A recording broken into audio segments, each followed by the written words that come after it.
How was the discussion? Interesting.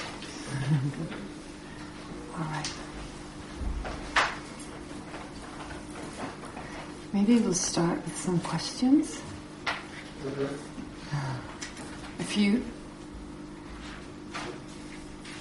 No, I think you didn't get the answer. I just wanted a little more clarification, like what you mentioned about oneness, that we all are one. Mm-hmm. Right? So, the Tao is that concept that me and you are different. Is it not a dualistic view of taking things? Okay. Well, you bring it up. So, I have to get into this now. Different means appearing differently in the Buddhist context. In general, we talk about different and being of a different nature. These are two different concepts. Different means it appears differently to the mind. So even two synonyms are different. Synonym, by definition, means you have two things, you have two words for one meaning. And those appear differently to the mind. Whether you say, help me with that, just an everyday life kind of example of a synonym. Not a Buddhist synonym. There are lots Car of... and automobile. Car and automobile. Those are different because they appear differently to the mind. When you say car versus automobile, they're different. Just because of that way in which when you take them to mind, there's a difference. But they refer to the same thing. But they're of the same nature. Because you can't have one without the other. You can't have a car without an automobile. You can't have an automobile without a car. They're one nature. Okay? So there's that difference, very important difference when it comes to philosophy. Two things that are inseparably linked, such that the existence of one depends on the existence of the other. That's what it means to be of the same. Sorry, I said they're of the same nature. They're the same nature. Did I say it's different nature? No, same nature. Same nature. Okay, so they are of the same nature. Versus saying a car, a table, and a chair. They're of a different nature. Because the existence of one does not depend on the existence of the other. In other words, you can destroy the chair but still have the table. The parts of the table, they're of one nature with the table because you can't have one without the other. So that's an important distinction. Having said this, so one, that is identical, different, same nature, different nature. Now you and my mind, for instance, they're different. Appear differently to the mind. They're of a different nature. Because even if my mind does one thing, your mind is not affected by it. Not necessarily. Which mind are we talking about here? Your mind, my mind. The mind that is present in your mental continuum. Or the subtle mind? Well, which one is in your continuum right now? So does Buddhism believe in... When you say car, are you asking which one you mean? The red one or the blue one? That's not my question. I know, but you started debating with me. You started debating with me, right? You said, if I say your mind, you said I said your mind. You said which one, the subtle one or the coarse one? I'm not confused. I'll put it very straight. Does Buddhism believe in universal consciousness, or there are different terms like God consciousness, or like that? Okay. Again, this question is not easy because I first need to find out what do you mean with the universal consciousness. Do you mean a consciousness that pervades every other consciousness? Or do you just mean the conventional generality consciousness? First one. The first one, okay. So is there a consciousness that pervades all other ones? Yes. That exists separate from all other ones, but pervades all of them? No, that is impossible. What would that be? Doesn't exist. Is there some general mind that we all merge back into? Right? Merge back into. No. Mind or energy or... No. There's just an experiencing entity. There's yours, there's mine. And they depend on each... They can affect each other. Let's put it that way. They affect each other. My thoughts... So there is a relation. There's a relation. The relation not in the strictest sense of the philosophical term. But there is, yes, you can even say moments of my mind have an effect on your mind. Moments of your mind have an effect on my mind. Right? I mean, you have a certain thought. What do you call that connection? That's a cause and effect relation. So certain moments of your mind, like you have a thought. Let's say you have the idea to go and buy some ice cream. That thought gives rise to you talking about this to me. And I'm saying, oh, that's a good idea. Let's go. Let's break the rules. Let's leave Toshita and go and buy some ice cream. Right? So, in that case, you thought, of course, you can't communicate it to me straight. It's the thought first. Then you use words to communicate your desire. I listen to those words. I go, wow, great idea. And from there, I decide we're going to go to town. I say, look, we're just going to take the back road. No one will notice. And you go, oh, good idea. Let's do that.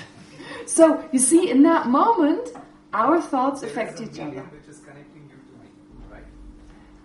There's a medium connecting you to me, which in this case is language. There's language. How is this different from the drops in the ocean then? It's kind of the same example which you gave. The drops and the ocean, they are one, right? But yet the drop is... No. The same property. What I said, you see, okay. Initially, when I heard this idea for the first time, there's a universal mind, and everyone has a different explanation on what that means.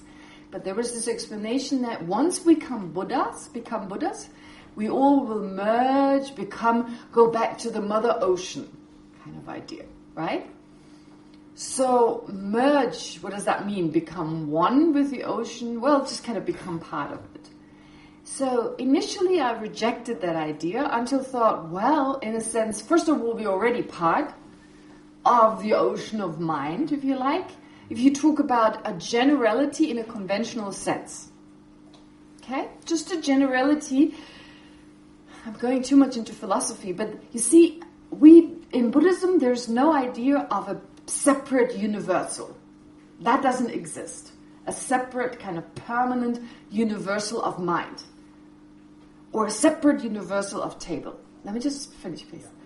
So, there's a generality, there's a general table. That exists when we say table. Does that exist? Yes, table exists. But only because there are all these different instances of table. That's why we can say table. We can just talk about a general table. Does that general table exist totally separate from all the tables there are? No. There is a general table because there's this table and that table and that table. So in the same way, we can say there's mind. Why? Because there's my mind, there's your mind, there are all these different minds. So in that sense, we all belong, our mind, I should say, our mind belongs to this general category, or the generality mind, our mind. It's part of that generality mind. So in that sense, we're all part of the ocean of mind already. If you use the analogy of the mind being like an ocean. But just as an ocean is made of many little drops, I would argue our minds are just drops that make up the ocean of all the other minds. That's it. So one drop is different from another drop. So what is the correct point of view? Considering that I'm a drop or considering that I'm a part of the ocean? Both. Because you're a drop, you're part of the ocean. Because you're a drop out of the ocean, you're one of the particularities of the generality ocean. Therefore, you're part of this generality. You're part of it. We're part of humankind. As a human being, we don't need to just talk about the mind. We can also say being a human being is a generality. It's another ocean, if you like, that we're also part of as a person. Again, we could say we are a drop. These are just analogies, the ocean and all that. Those are just analogies. But we are part of the human family. We are one human, and so part of the human family. And we share certain common qualities. Okay? Is everything like animals, trees, humans are not part of the manifestation of energy, and we all are part of that energy? Is it not true? Which energy? What energy? I love the word energy. Pardon? I'm saying you are energy, I am energy. Energy? You're energy? Yes. You are energy or you have an energy? You are a head or you have a head? It depends. I mean, if we see it from that angle, then language is the biggest, I would say, error to understand this consciousness, because it's a barrier.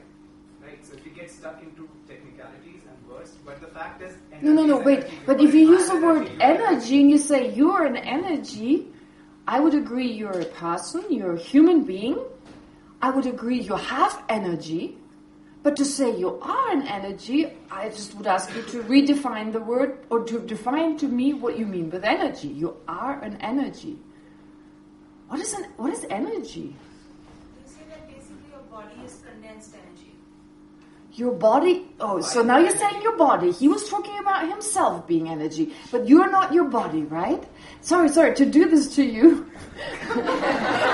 But you're starting to debate, so my debate mode is switched on. Right, you're so right. We have energies in the body. I totally agree. Out of me, I'm just a body. Okay, but you are not the energy. You have an energy. I'm just trying to be... I think it's the energy which is running me. It may be running you. Whether I am energy or not. But the gas in the car is running the car, and you don't say the car is the gas. Right? I mean, I'm just challenging you in this sense. Like, I'm telling you. These are words, right? Those are words that are important. No, those are words, but it's important we use them correctly. Otherwise, there's misunderstanding, right? No. I'm just teasing you in the sense I understand what you mean. Correct. I know that. Okay. Right. So, energy, of course, we are made of energy. We are made of many different things, right? But that doesn't make me energy or you energy. We are basically labeled on the basis of all these parts. Physical, that is energy, as well as, including energy, as well as mind. Right? And so here we're specifically focusing on the mind. And your body being different from my body, because the atoms that make up your body, the molecules that make up your body, are not the same that make up mine. There's an exchange going on. Right? Like... particles flying around, skins, breath, breathe them in, etc. Sounds a bit gross, but it's happening. So that is definitely taking place. But my point is that the atoms that make up your body are not the atoms that make up my body in general. Same is true for the energy, same is true for the mind. Maybe I'm calling it oneness, you're calling it interdependence. So this is the distinction. Okay, then the word oneness, when you really mean interdependence, I totally agree. We're interdependent. We affect each other. We influence each other. It's because of you I'm breaking the rules getting ice cream. Remember? I'm kidding. So, no. Do you see? So we affect each other. Even just now in this exchange we're having. Everything you say affects me in my response and vice versa. Right? In the debate that we've just had like a kind of little debate going on. So yes, we do affect each other. But strictly speaking in the sense of, so interdependence, yes, but one, in the term in Buddhist philosophy at least, it needs to be defined. Like I talked about words, terminology having to be defined. And you can define it in any way you want. So they've defined it in this context to mean identical. Right? So saying that you and I are identical, then you're leading the course. And I'm a student. And we are both leading a course and students both. So in that sense, identical just wouldn't work. Interdependent? Absolutely. Very important. Interdependent. Yes. Can you comment on this deep dreamless sleep and a state of mind, deep dreamless sleep in the Tibetan? Can you wait a little bit? Because we're coming to that. Oh, yes. It's part of this. It's really? it's in the booklet. We talk about subtle mind, coarse mind. That's a little bit more advanced. Is that coarse of mind? That's the subtle mind. Is it still subtle? It's like during deep sleep, it's a subtle mind. Yes. Yeah, totally. Who was first? Yes? We talked about different kinds of consciousnesses, exemplified by visual consciousness, auditory eye consciousness and so on. olfactory, Yes. gustatory, and so on. Yes. I am interested in understanding the functional efficacy or functional role that these consciousnesses play in my everyday activities. Oh, wow. Because- This is the whole course. It's going to come. Let me Yes. share the motivation for asking this question. Okay. Let's imagine a blank screen Okay. in front of us, Yes. and that blank screen can go either on or off. Okay. And the person is supposed to report light when the screen goes on and dark when the screen goes off. Okay. Now you can also have a very simple photodiode, simple light detector in front of the same screen, and you can set it up to beep when the screen goes on and stay silent when the screen goes off. So it's also reporting the phenomenon. Okay. However, for me, or for conscious subject, there is something it is like to experience the brightness of the screen. Okay, Bao, There is this takes something- too long to explain this now. Please excuse me for interrupting you. If you don't mind, keep that question. Wait a few days, whether the question you have has been answered, and then if it hasn't at some point, come back with the example, because now explaining it, it'll just take too long. Okay, so that's all right? Okay, thank you. Yes. We just have some questions that we couldn't answer during the discussion group. We talked, I think yesterday, about wind energy and that the mind connects to it. So can you just please explain that wind energy? It comes later. Wind energy, sorry. Okay. I mentioned it, but I didn't. It's my own fault. I brought it up. So, of course, you're interested in that. That is really, really difficult. And allow me to first explain some other things that serve as a basis, and then we get to it. Okay, just the second and third one. Okay. You get a second one, but then... I also thought that it's physical. The wind energy, I think It's physical. Understood that was physical. Yes.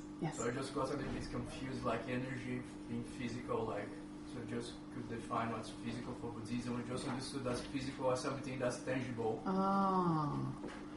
Okay, what is physical in Buddhism? Well, it can mean atomically established. Okay, so, but that, with the subtle energy, I don't think, no, it's not atomically established, not made of atoms. But, for instance, being obstructed by certain physicalities, by physical objects, so being obstructed by it. Mind is not obstructed, but depending on the energy, it can be obstructed by certain physical objects. But what else how would you define it? Physical. You can put like sound waves as physical, though. It can be obstructed by objects. Right, so sound waves can. I'm just thinking of there's certain energies that are not obstructed by certain physical objects. Okay, in according to Buddhism. So, what is the physical? An object of a sense consciousness, but that's again difficult because there are certain subtle physical objects that an ordinary sense consciousness couldn't perceive. And so what kind of sense consciousness perceives it? I guess it's basically, there are three categories in Buddhism about three categories of impermanent phenomena. One is it's physical, one it is mental, and one is a category that is neither of the two. Right? And so the mental is pretty straightforward. Any kind of mental aspect, in the sense like this apprehending kind of aspect. Well, physical is usually described as an object of the senses. And then something that is in between are, for instance, what are called imprints. Okay? But the physical is slightly difficult, especially if it's a subtle physical object. So... The precept body? Pardon? Like the precept body? Well, like the subtle vows, for instance, that you take. That's one example. The subtle energy wind that goes with the body. That goes with the subtle mind, for instance. Every mind goes with a certain energy. I mean, it's accompanied by that. And like I said, this is really like, it comes much further, like it's advanced anyway, but also should come further in this course. And why it is physical, well, like as I said just now, I think it is because it's obstructed by certain physical objects. Right? It can be blocked, if you like, by certain physical objects. But not 100% sure. I'll check again, because this is actually, this explanation, definitely with the subtle winds, it's not actually energy. The word in Tibetan is wind, subtle wind. But what they mean is subtle wind, energy, actually energy. Okay?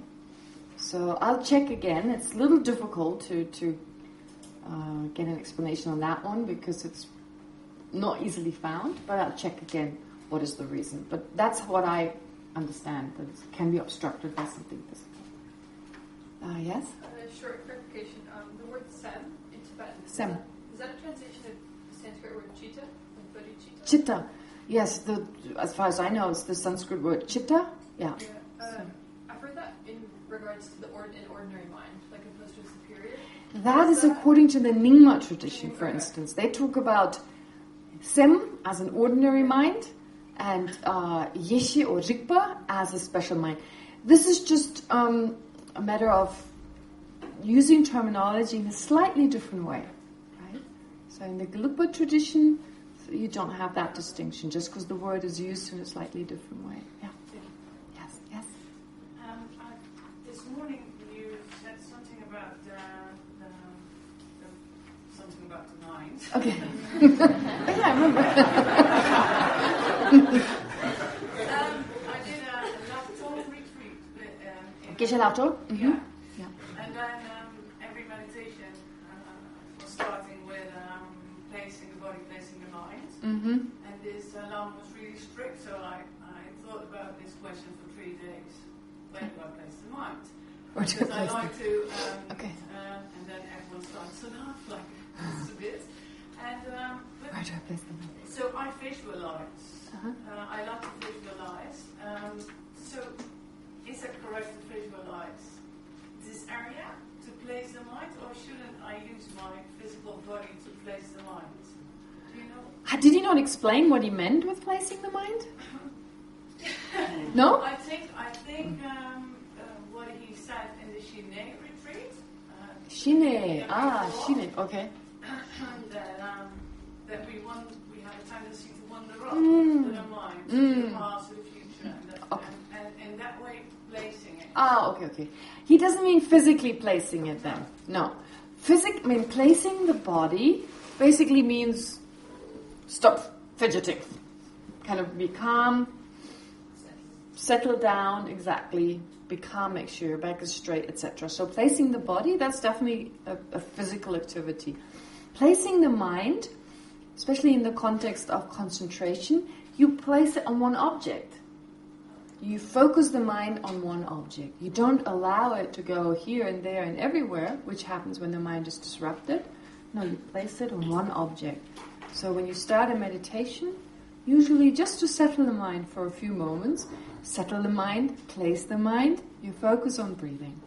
So it's not like, it's right here, right now. I've been wondering about this for years. I don't think that's what he meant, unless I totally misunderstood. So you can also visualize a Buddha in front of you, or a candle. What you can. Yes, you can take a Buddha image, for instance, you settle it on that visualization as you place the mind on, mentally, focusing on that object. That would be placing the mind on one object. And one more, what German word would you use for minds? Because I'm from Holland and I'm still searching for the correct words. You're not going to like the word. You're not going to like the word, but that's the only one we have. Okay. Geist. Okay, yes, the same in Dutch. Yeah. Okay. Okay. Yeah. Thank you. Yeah. It's not my favorite word. Yeah. I know. Mind is better.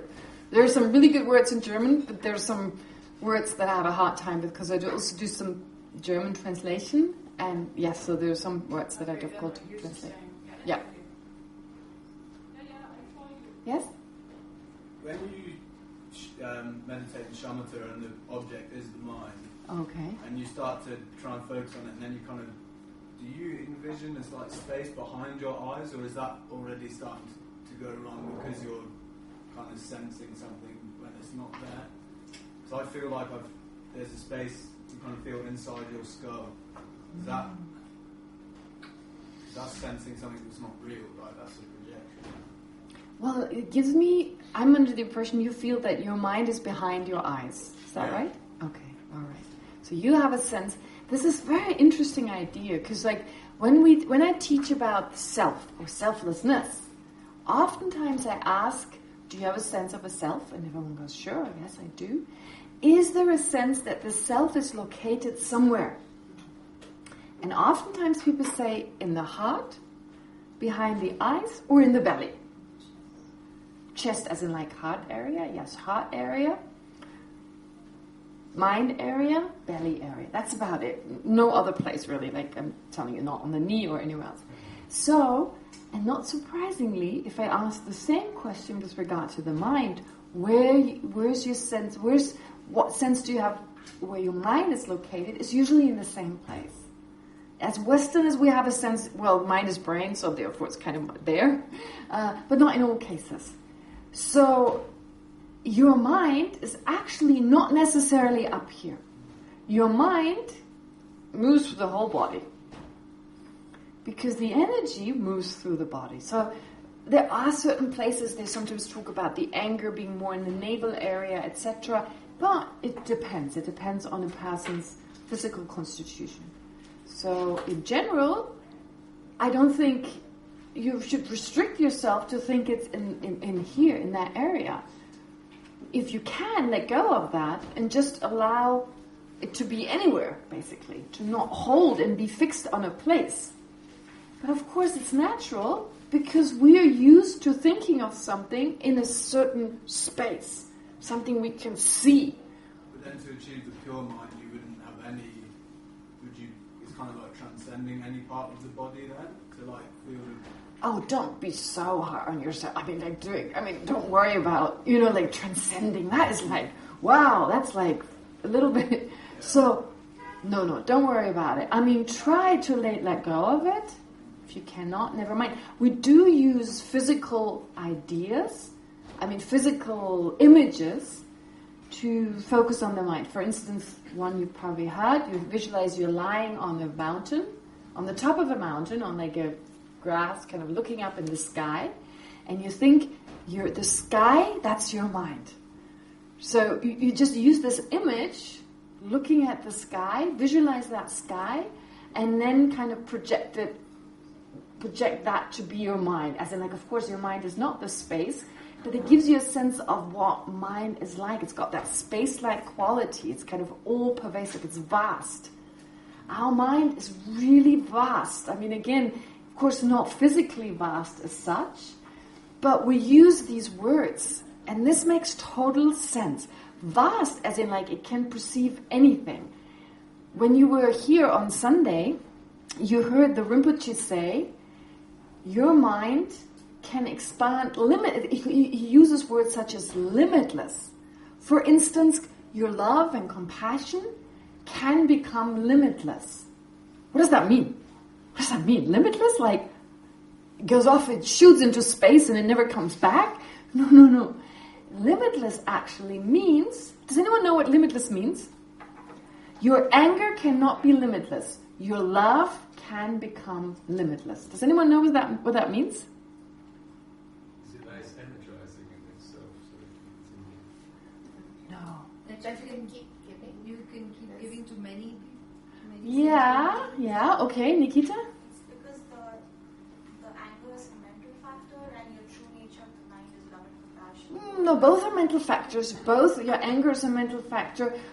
The love is a mental factor.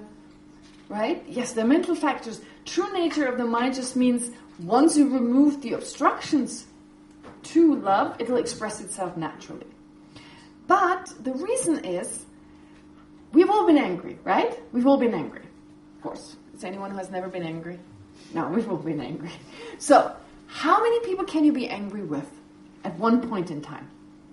Maybe a whole family. That's possible. Maybe a whole city. I don't know, for whatever reason. But let's be honest. It's like, oftentimes when you're angry with one person and you've been angry with someone else, you let go of your anger with the other person, it's kind of getting too much. So it's like, all right, I forgive this person because now I'm angry with that person. Okay? And we say, like, I'm angry with everyone. But we're not really angry with everyone. It's not possible to be angry with everyone. We can only just be angry with one person at a time, right? So anger is quite limited. But you can love... well, in that sense, can you really be angry with, like, everyone? And hold it? I'm not sure. No, I'm not talking about the ending well, but I'm wondering, is it really like honestly, like maybe just a sense, I hate everyone, but you don't really hate them. You don't really hate them. You don't really want to harm. I mean, like anger such that you really want to go out and harm everyone. All right. I mean, people who go into like a mass killing and they start shooting at people. But the question is, are they really angry with the person or they're just angry with themselves? And I don't know. I don't think it's like you really hate everyone. And at least it doesn't last. You'll be exhausted after that, right? After a few hours. But you can love everyone.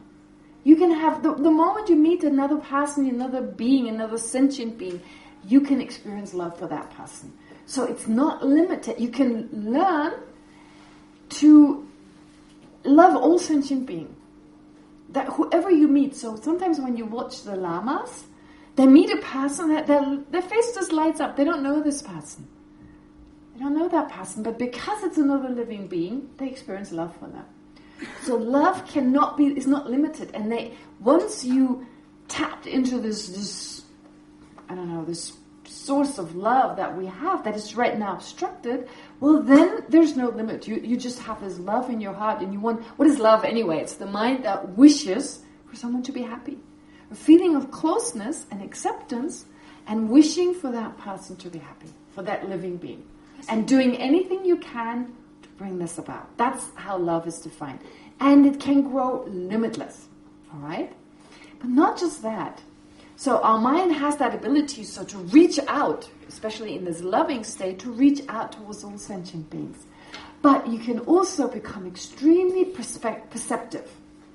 Your mind can perceive all the things around you, become more and more perceptive. Our mind has the ability to know, going back to the definition, to know anything. But it's because our misperception of reality that we know only very little. And a way to experience that yourself, to gain some experience of that yourself, I don't know whether you've ever met people who are very self-obsessed. Have you ever met people who are very self-obsessed? It's just about them. And usually it's out of insecurity, out of a deep sense of insecurity, of not being worth a lot, or just being useless, or whatever. There's so many different reasons. So these people are usually very narrow-minded. They believe everything is about them. Oh, they're talking over there. They're probably talking about me. We had our moments, right? We had our moments of that, right? We're like really deeply like, I mean mine. And I'm not saying in a negative or judgmental way. We're just thinking me. And then everything is about us. And we're no longer able to see the whole picture. We're no longer able to pick up on the problems of other people. We're too busy with ourselves. Right? So I'm just saying, we all have that sometimes to a certain degree. But we also meet other people who may have that even stronger. It's so obvious because of some mental issue, who knows. The point is that it always has this aspect of like just being narrow-minded, like wearing, what do you call those, blinkers? Right? Blinders? Okay, or blinders. You're wearing blinders, like a horse wearing blinders, okay? And then you meet people who are different.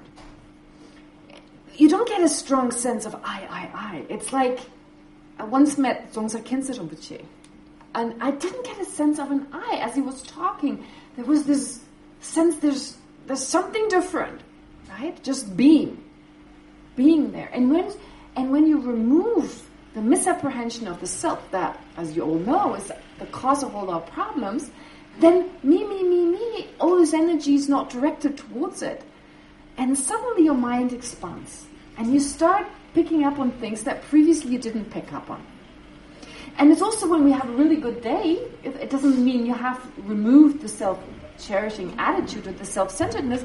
We're just really, harmonious with everyone else. We're concerned about everyone. We're part of the human family. And suddenly we pick up things on other people. Oh, this person is not so well. We're picking up on things that previously we don't.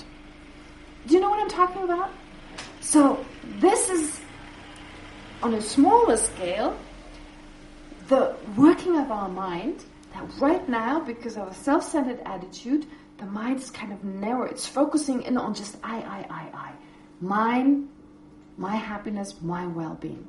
And if you remove that, then love, the wish for others to be happy, not just my happiness, but others' happiness equally, that can set in. So your mind expands, it reaches out in a sense. Plus, it becomes much more perceptive of other things. Okay? So this is the kind of expansiveness you try to tap into. So don't limit. It's just more effective if you think of the mind not being limited. You're creating the causes for that kind of all-pervasive mind. Am I making sense? So that's why they say a Buddha's mind is everywhere. A Buddha's mind is everywhere. There's no limitation to a Buddha's mind. Our mind is limited to this body because we're attached to this body, my body, right? It wasn't my body before I was born. I probably, like in my previous life, I was a little doggy. I usually think maybe I was a dog in a Tibetan monastery, I got a little bit of liking for monks and nuns, like the monastic life when I came here. But, I was like just an ordinary, very deluded, and I still am a deluded person, so a dog birth kind of makes sense. So in my previous life, I was a little dog, right? And I was so attached to my little doggy body. Yeah, my little tail. Somehow I think of it as white. I don't know why. Because the Tibetan dogs are white. Okay. So I had a little doggy body. And then I let go of that. All my life was around this body. Okay. And then I let it go. I was reborn with one cell. And then those started dividing up. And now it's like this. This is me. This is the universe. Okay? But that's just because of my attachment to I. And that's basically why I'm with this one body that is limited in what it can do, and limited as in like just being here and not being able to perceive other things. Because my mind is so used to just thinking of I. And if we remove that, well, it makes sense that now you perceive others. You don't become others, but you become aware of them. Maybe I'm saying too much in the very beginning, but this is where we're going. This is where we're moving towards. And this is why the meditation is so expansive. Because that's what you're aiming for, a mind that is so expansive. Not just the mind that is right now trapped in this body, if you like. Does that make sense? Okay.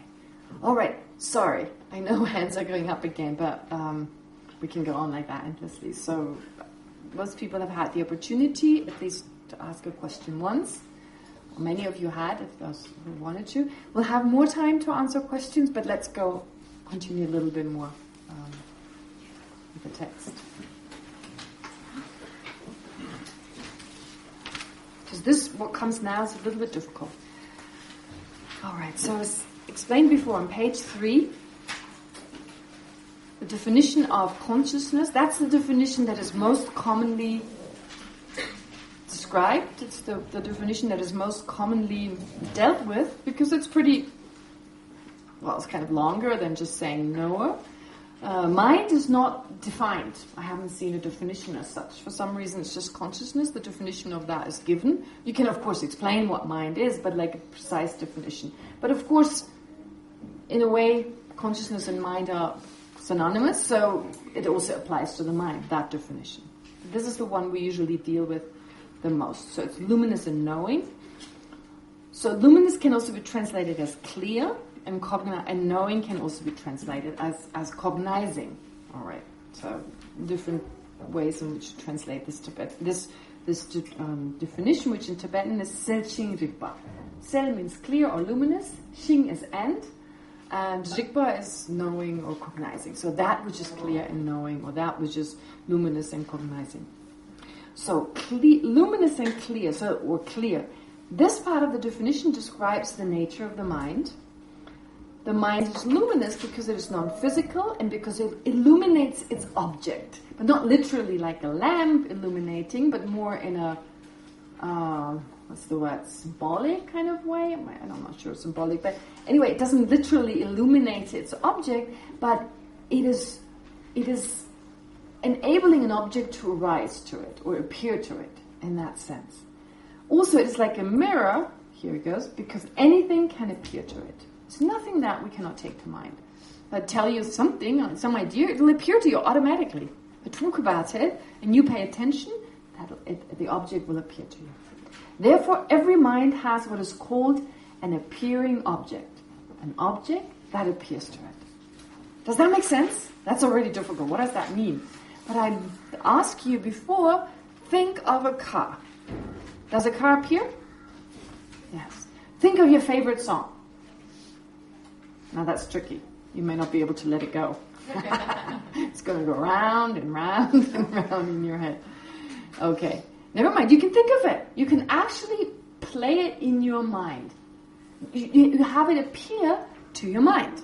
The melody, it's not an actual sound, because there's no ear consciousness, but there is some representation of that sound appearing to you. I can ask you, visualize you're eating samosa or chocolate. Right? All right. So you can almost taste it, like, ooh, right? Okay. Visualize heat or cold. We can even do that to a certain degree. Okay. Now, these can appear to our mind. Therefore, anything can appear to mind. When I say potokoto, you don't know what that means, but something appears.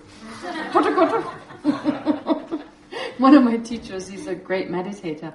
He kind of one time he said like potokoto. He said, think what is potokoto. So since then it's stuck. It doesn't mean anything. It's not even an English word or a Tibetan word. It's just potokoto. I never forgot that word. Potokoto, what is that?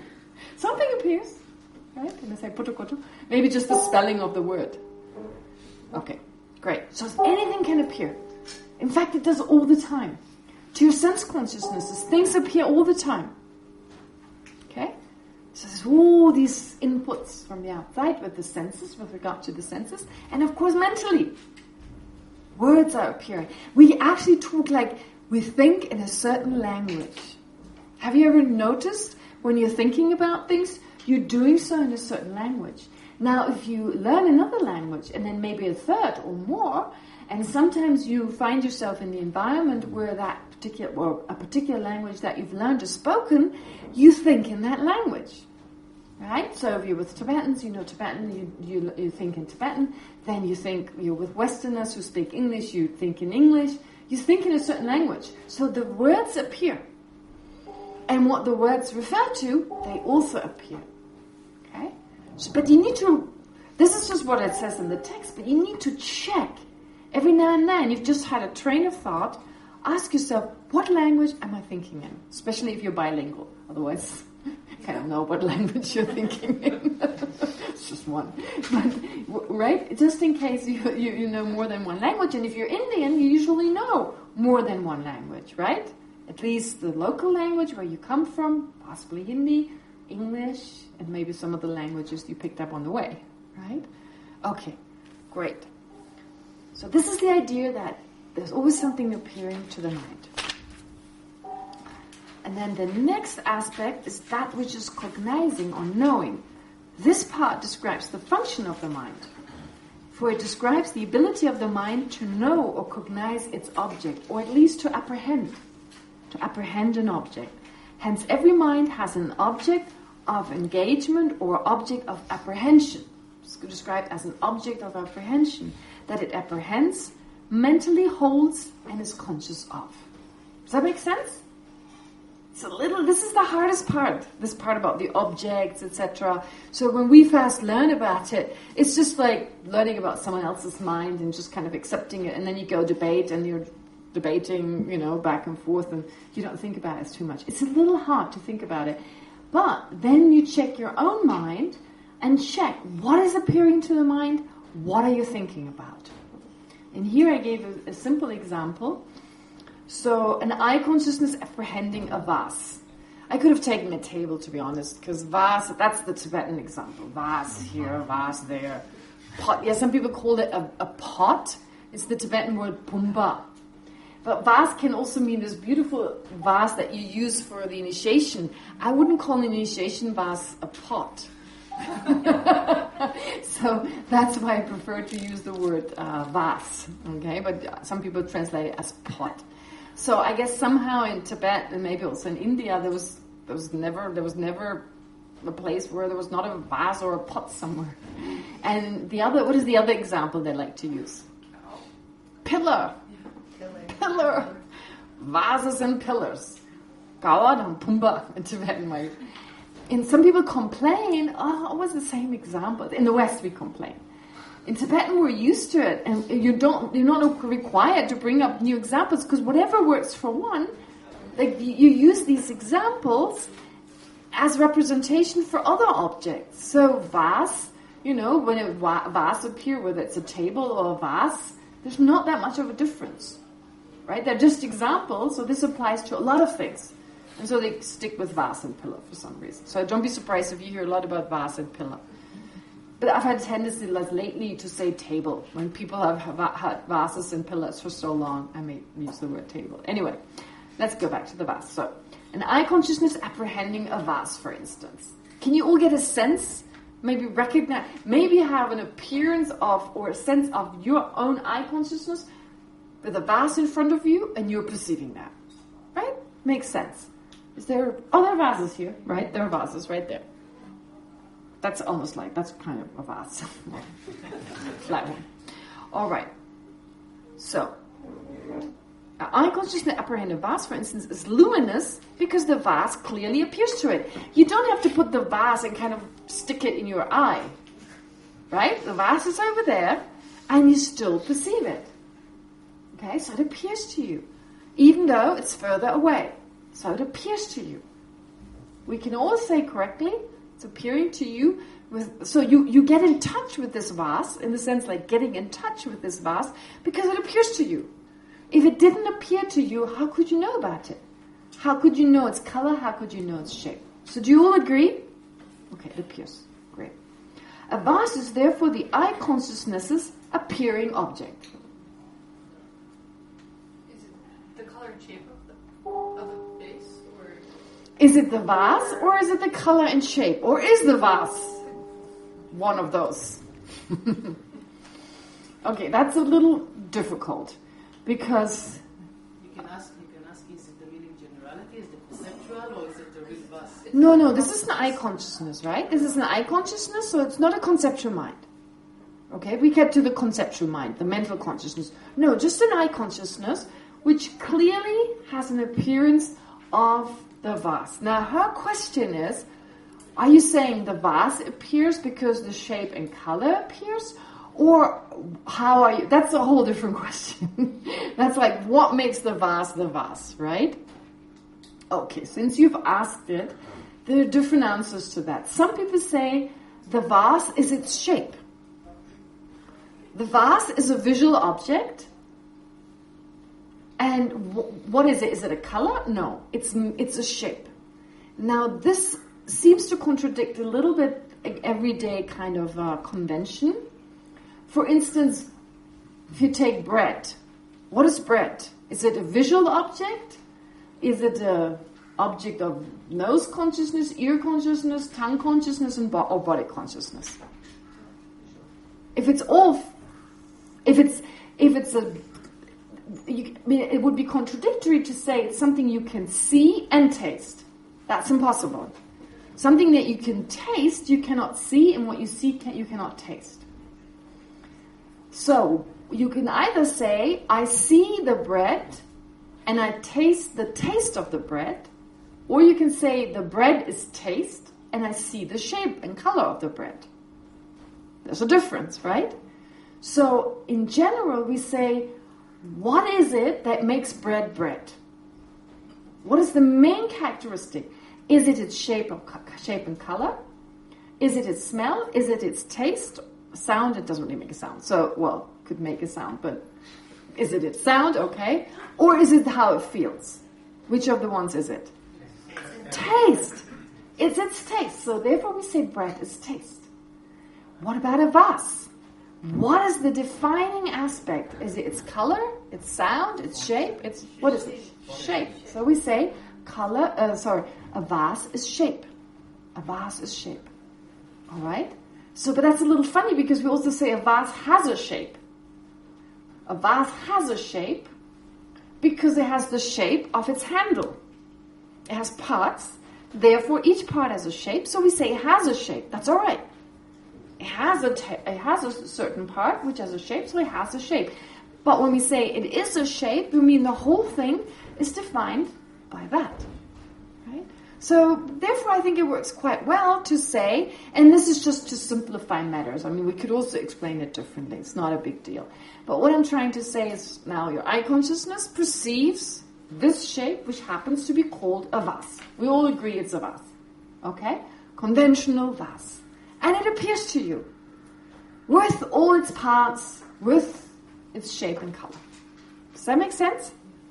Okay, just clarification. But around 40% of the population can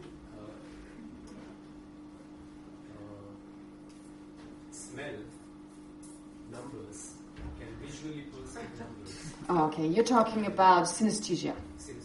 Okay. 40%, I'm not sure it's 40%. It is more than that. All right, okay. But you don't, that's not your sense consciousness. In fact, I have synesthesia. For me, colors and letters have colors. When I think about them, they all have colors, so they all remain the same. My sister has synesthesia, for her colors are somewhere in the space. Numbers. But that is different. That is a mental consciousness. It's not the sense consciousnesses. It's not the sense consciousness. So, when you think about a sound, it may appear to you with a certain taste, etc. But strictly speaking, from a Buddhist point of view, that is not what we call the sense consciousness. Okay? Alright, so, an eye consciousness apprehending a vase, for instance, is luminous because the vase clearly appears to it. The vase is therefore the eye consciousness's appearing object. At the same time, the eye consciousness also engages or apprehends the vase. It holds the vase, it perceives the vase, which is why the vase is also its object of engagement or its object of apprehension. So you just try to distinguish, saying the vase appears, but the eye consciousness also is aware of it. It is aware of it because it appears. If it didn't appear, you couldn't be aware of it. You cannot perceive. Mind cannot perceive something if not something at least appears. Something has to appear to it. Right? Alright, let's go on. So in the case of the eye consciousness that apprehends the vase, this is a specific one, the one apprehending the vase.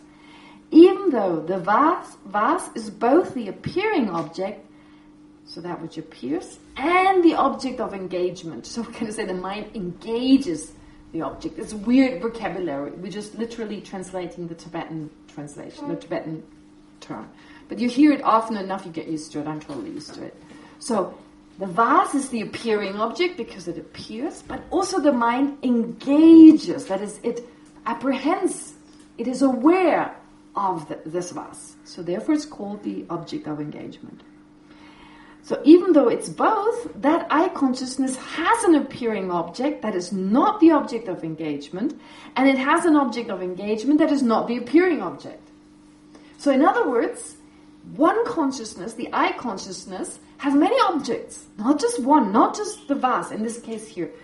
Not just the vase is the appearing object, there are other things that appear. But those other things that appear are not necessarily the objects that are apprehended, that the mind is aware of. Likewise, it is aware of some things that don't appear to it. So let's see what that is. The appearing object of that eye consciousness that is not the object of engagement, that the mind is not aware of that eye consciousness apprehending the vase, is the subtle particles of the vase that are in the sphere of vision of the eye consciousness. So when you look at this object, this lid of a cup, this appears to you. And the subtle particles that are at the surface, right, that are in the sphere of vision of your eye consciousness, they also have to appear. Because if all of them appear, if the whole thing appear, all the subtle particles have to appear too. Would you agree? Right? If the whole appears, the parts have to appear. Therefore, you say that the subtle particles, not the ones in the back or the ones inside, no, they don't appear. But just the subtle particles that are here in the sphere of vision, those have to appear. Because the whole thing appears, so they appear too. Are you aware of them? No. We're not aware of them. They merely appear. Like a mirror. Your eye consciousness mirrors those. Right? Okay? And so again, mirror, of course we're talking about here, light waves, etc. But whatever is there, whatever exists there, that is, to a certain degree, is mirrored by our eye consciousness, such that certain color appears, certain shape appears, and these subtle particles that is made of, they also to a certain degree appear. Am I making sense? All right. But are you aware of them? Of course you're not aware of them. You're not aware of them. Okay. Sorry, clarification. Yes. So would it be correct then to say in this case that the lid is the object of engagement but the particles aren't? Very good. The lid is the appearing object, but it's not the object of engagement. The lid. It's the appearing object, it appears. It's not the object of engagement. Why is it not the object of engagement? If I look at it and I think about this lid and I think... No, I said the particles. The particles. No, sorry, did I say the lid? No, the particles of this lid. Yeah. They're the appearing object, not the object of engagement. The lid is both. Appearing object, object of engagement. Yeah. The subtle particles are the appearing object of the eye consciousness because they appear to it. They appear to it. For if those subtle particles of the vase did not appear, the vase could not appear. However, the subtle particles of the vase are not the object of engagement of the eye consciousness because the eye consciousness does not apprehend them. That is, it is not aware of them. The object of engagement, that is not the appearing object of the eye consciousness, is the opposite of not vase. The opposite of not vase. Right? If I ask you, is this a lid or not a lid? Your eye consciousness perceives this as a lid, so you also perceive it's not a lid. So it negates it not being a lid. So basically, your eye consciousness can exclude, it does it automatically. You can distinguish it from other things. Your eye consciousness distinguishes this lid from my hand. You can see parts of my hand, right? As I hold it up. So while your eye consciousness zooms in to the lid, it knows how far there's a lid and how far there's not a lid. So it is able to distinguish between the area where the lid can be found and the area where it cannot be found, because it eliminates anything that is not lit in that moment. Does that make sense? So it perceives opposite from not lit. It does more than that. It can also perceive my hand, etc. Right? Lots of things appear to the mind. It's not just understanding that the lit is the opposite of not lit. And there's a lot of debate. On this. It's a little bit tricky. Like knowing vase versus knowing something is a vase. Right? There's a difference. Knowing vase and knowing something is a vase. Now, some have the tendency to say, well, an eye consciousness cannot know this is this and that. But the eye consciousness is not some passive receptor. That's important to understand. It doesn't just register a certain shape and color. It can do more than that. It's the sense powers that are just passive receptors. So something appears to them. The sense powers. But that is the physical basis that allows us to see a vase. An eye consciousness can actually know things. And in some texts it talks about a child can know that this body is its father's body. So there's this example, like you've seen a person often enough, a body of someone often enough, you can actually know with your eye consciousness father's body. So you know it is your father's body. You don't just know body, but father's body. There is this idea, and I don't know, because there's some disagreement on that. In the end, I guess we come to some kind of conclusion once we become able to differentiate between sense consciousness and mental consciousness, and then find out ourselves. How much does my mind know, and how much does it, not know? I have a tendency to think it is true. You can know this is such and such with your eye consciousness. Because it's, like I said, the eye consciousness is not just a passive receptor. So, for instance, if you're in a crowd and you're with someone there and suddenly you lose them in the crowd, but you're very familiar with them, right? And you scan the faces in the crowd. Let's say you lose two people. One is a stranger that you've just met, and the other one is someone you've been familiar with your whole life, right? So there's a difference when you see them, the person you're very familiar with, ducks. With the person you're not so familiar with, you need to scan the crowd a little bit more, more extensively or more thoroughly, because you're not so familiar with them. So in that case, I would say that's an example of a case of where, due to familiarity, you can see this is this person's face. You're very familiar with that, and your eye consciousness can know this is this person's face. Whereas in the second case, when you're not so familiar with them, you may have to use your mental consciousness. Oh, wait a minute, they were wearing glasses, and I think they had a little beard or something, right? And in that case, you utilize the mental consciousness. And it goes even further, and this is a little bit where I'm moving away from what it says in the Lorig texts, but it makes perfect sense to me.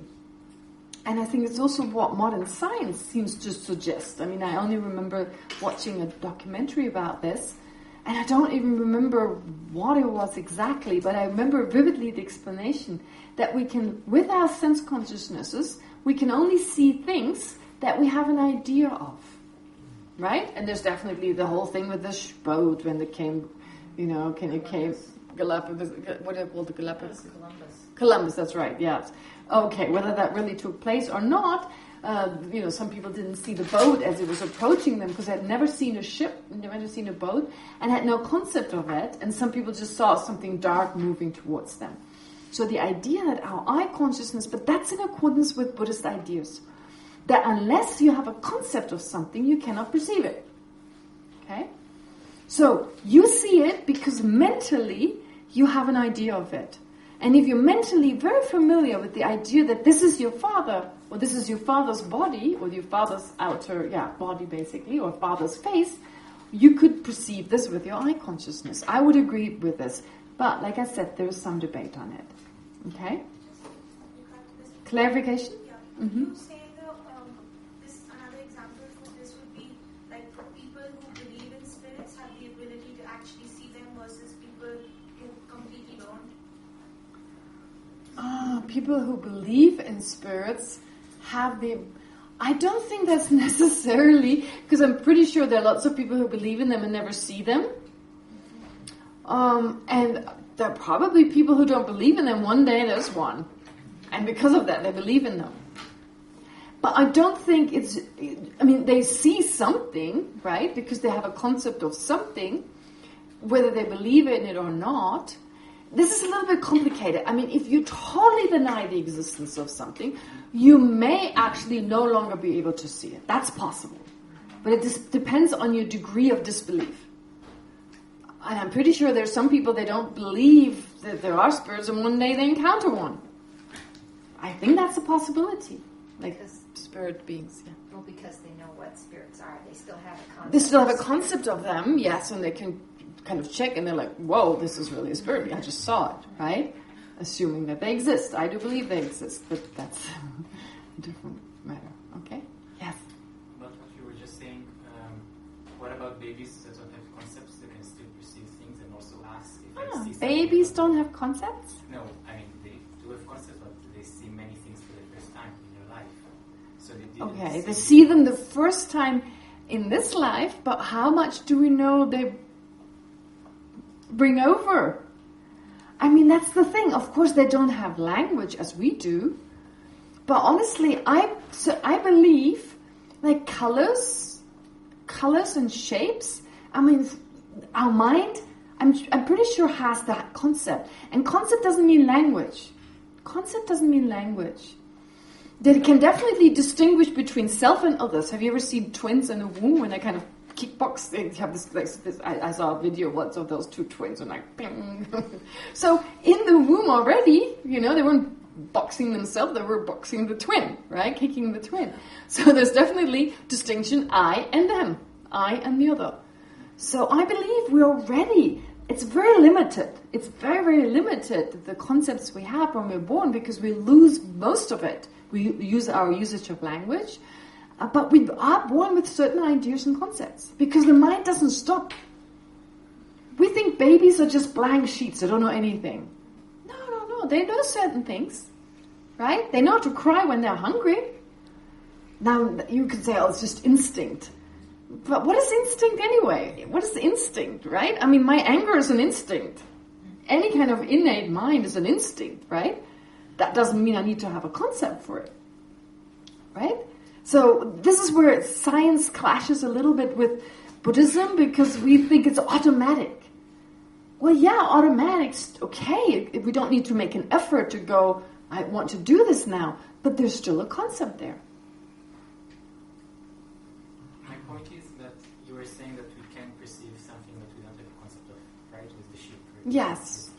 But then how can you... But you have a concept of shape and color. I think your mind retains that as you well, from a Buddhist point of view, we're born with a lot of residues from our previous life, right? So Likes, dislikes, etc. Why would these people wouldn't be able to see the shapes? Yes. When they approach from the sea? Well, because that's of course a kind of concept. I'm saying certain concepts, like certain basic concepts that you're familiar with in every life, shapes and colors, for instance. Right? So there's certain, in every life they come up, in every life, so shapes, colors, sounds. So this basic concept is there. But ships, you don't have ships in every life. That's not part of just, like human existence or existence as a living being. So it's like something we're familiar with in every life. It's there. Shapes and colors. So there is a concept of those, because we have sense consciousnesses. Every now and then we may have a life where there isn't one, but then we've had other lives. So beginningless lives. But like this is a vase, this is a school teacher, this is that's different, that's too specific. That we have to learn. Okay? So just the basic ones. I'm not sure if that's true though, because certain cultures can see different colours based on how they adapt. I agree. That's what I'm saying. There's a basic, and then as you grow up, you become more perceptive. Oh, I'd say that isn't conceptual. That's more of a sense apprehension. Well, it's an interaction between conceptual and sense perception. But as a child. Well, as a child, sure. You don't have the conceptual mind as a child. You have a conceptual mind. You're born with a conceptual mind. No. I think we're talking about a different conceptual mind, the way you look at a conceptual mind, or the Buddhist conceptual mind. I think we're just using a term here in the philosophical context that means something slightly different again, right? This is the language barrier in that sense of like using words that means something slightly differently in the everyday context. So, unfortunately, yeah, that's just a slightly different way of looking at them. When we come to conceptual minds. Oh, we'll talk about this. What is a conceptual mind? It's a little bit complicated. She's mentioned it briefly, but it's very difficult to understand initially. Only clarification. Yeah. Yes.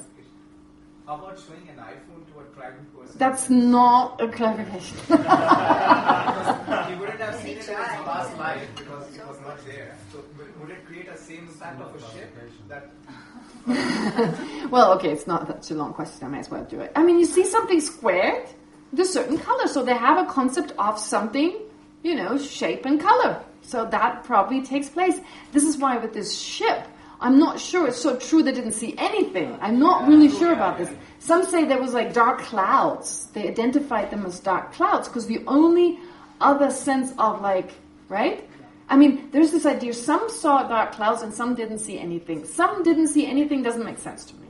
Because they had a concept of wooden color, I guess, right? So that you don't fully recognize. Of course, you have no idea that this is something that moves towards you, as in like it's moving in the sea, because you haven't possibly seen it yet. That makes sense. But you perceive something, right? With the iPhone, there's something squared. You're familiar with this shape because they're all around us, and certain color. I think we're aware of those. So we're not born like blank, as in like we lose the ability of the coarser kind of learned objects, which are not part of every existence. That's my theory on this, because otherwise it wouldn't. Maybe God must be crazy, in which he worships a Coke bottle. He sees it for the first time and yes. Yes, I heard about this movie. Yes, someone dropped it from a plane or something. I heard about this. Okay, yeah. All right. So they had some concept of that bottle. They saw it. Okay, and then they just saw it in a different way than we would usually see. Okay, great. We continue. So, anyway, just to get a sense of there's an appearing object versus an object of engagement. Do you need to take a break? Is there already time to take a break? It's an hour and 15 minutes. Do we take breaks? It depends how long you want to go. Do you want to go till 5:15 or do you want to go till 6? Oh, 6 maybe stretching it. Okay. How do you feel? Pardon? 5:30? 6. Okay. 6, raise your hand. Oh, okay. 6 it is. So if you want to go to 6, Then we let's should take a break. Let's take a break. 15 minutes. Yeah, 15 minutes. Yes, 15 minutes. And you can always come forward.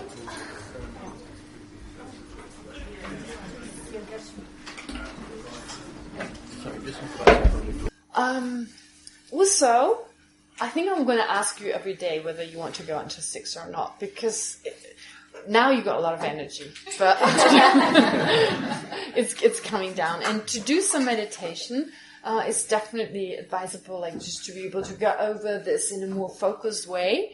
So if I see that the numbers are going down, definitely. So today, definitely we go until 6, but I may actually decide tomorrow. Even if you still want to go on, it's time to do a meditation, right? Because you're being bombarded with so much information. I mean, it's amazing how much interest there is and how many questions you ask. But at some point, it's good to definitely internalize what you've learned. Okay, great. Now, okay, I've told you ignore these questions. They were here first. No, this was first. How can we say for sure that the mind dominates the body? Same for there's no objective reality outside the mind. How can we say for sure? Well, that's why you learn Buddhism. I mean, for sure, right away, that would be unfortunately not possible. It's like when you go to school, you know, some of the things you understand when you're in 8th or 10th grade, whatever, you don't expect to know them in 1st grade. So you go through it, like how can we say for sure that the mind dominates the body? Well, first of all, there's a lot of logical suggestions. So when you study a text called Pramanavartikka, it's a text on logic, especially the 2nd chapter. So right now I'm working on this text. I'm working not just on the translation of the text, but on explaining it through listening to different teachings that were given on it, translating them into English. And so this text, I mean, honestly, I would have never chosen it, but I was told to do so now I'm doing this. But it's amazing. It gives so many examples, it gives so many explanations, and if you do this long enough, I mean, in my case, I'm translating it, or I'm working on it, giving explanations, and you end up also researching, like scientific kind of understandings. What is the effect of depression on the body? What is the effect of this and this on the body? So mental states. And there's a lot of research on how mental states affect the body. So it's beautiful. And I've added that to the explanation, sometimes just footnotes. They give examples there as well. And it's amazing. And after a while, it's like the reasoning is so convincing. But in the end, you need to have an experience of that. And so there are a lot of accounts of great meditators who, for instance, are so aware of their body. The last thing I heard was from a Lama called Samdong Rinpoche. He's talked about this, the ability of certain highly realized beings who have such perceptiveness, such meditative power, they can pick up when they have developed 1st stage cancer in their body. So, I mean, we know maybe fourth stage, right? Like when the symptoms become noticeable, or when there's a lump. If you're lucky, we notice the lump. It's close enough up to the skin. However, they actually are so aware of the changes in their body. Okay, it's like, again, when we talk about mindfulness, there are so many different types of mindfulness. But in general, when you practice mindfulness, you train mindfulness that whatever you're focusing on, you can focus the mind on and become mindful of it. So you're less disrupted by outside inputs. You're less disrupted by constantly rising thoughts. I need, I don't need, I want, I don't. No, your mind is settled, is placed, it's focused. And then you start noticing things, such as what's happening in your body. And so you pick up on the fact that every thought has a mental effect, has a physical effect. Every time. I mean, there's a lot of research on how anger rises your blood pressure. I mean, anger affects you. Like, we talk about anger turning you, like we talk about, like, if you're a very angry person, a karmic result of all the anger can be to look physically ugly, to have an ugly face. And that's not surprising, because I don't know whether you've ever seen a model angry. Right? As she's smiling, beautiful. But then I once saw a picture of some really famous actress, very beautiful, and she was angry, and I was like, that's not her. It doesn't look anything like her. Because of course the face looks like, it doesn't look appealing in any way. And if you're angry long enough, right, the face, I mean, I don't know whether you've met elderly people, and you can tell they're loving, joyful people. They just carry their wrinkles in the form of a smile. And then they're the ones, their whole faces. Right? It's like it's just doing it over and over and over again. So it has an effect on your outer appearance. Now that is just an example. That's not important. It just manifests itself. But it manifests itself in other ways. Now, as Holiness the Dalai Lama has talked about it, and I need to look through it again, which chemicals are released, etc. It's not that difficult. But basically something, serotonin, right? So there's something about the increase of serotonin, what have you, and actually your immune system, your immune system is compromised. The more angry you are, the more your immune system is compromised. So there are actually chemicals released in the body, and that has only to do with the anger itself, but it creates an energy. It's like every time there's a mind, it creates an energy, comes together with an energy. It affects the energy, and that affects the rest of the body. And sometimes when a very angry person comes into the room, you can pick up on it. That's why they're said to be holy places. Right? I mean, places such as Jerusalem. I believe Jerusalem is really a holy city. Not because of the stones themselves or the what have you, but people over many years have had certain thoughts, kind of peaceful spiritual thoughts. Of course, they also fought wars there, but in general, those were lesser occasions than when they went there in the form of a pilgrimage, Christian, Muslim, Jewish, etc. So all these people having these thoughts of like devotion, etc., it creates an energy. And since there is energy everywhere, right? And again, I'm using this word in the same way, right? But it does affect a place. And I know when I first came to Dharamsala, I had no idea about, I came to Dharamsala because someone told me in Manali, the Dalai Lama lives there and they have great chocolate cake. And guess what? I thought, I don't know where the Dalai Lama is. I came for the chocolate cake. That's why I came.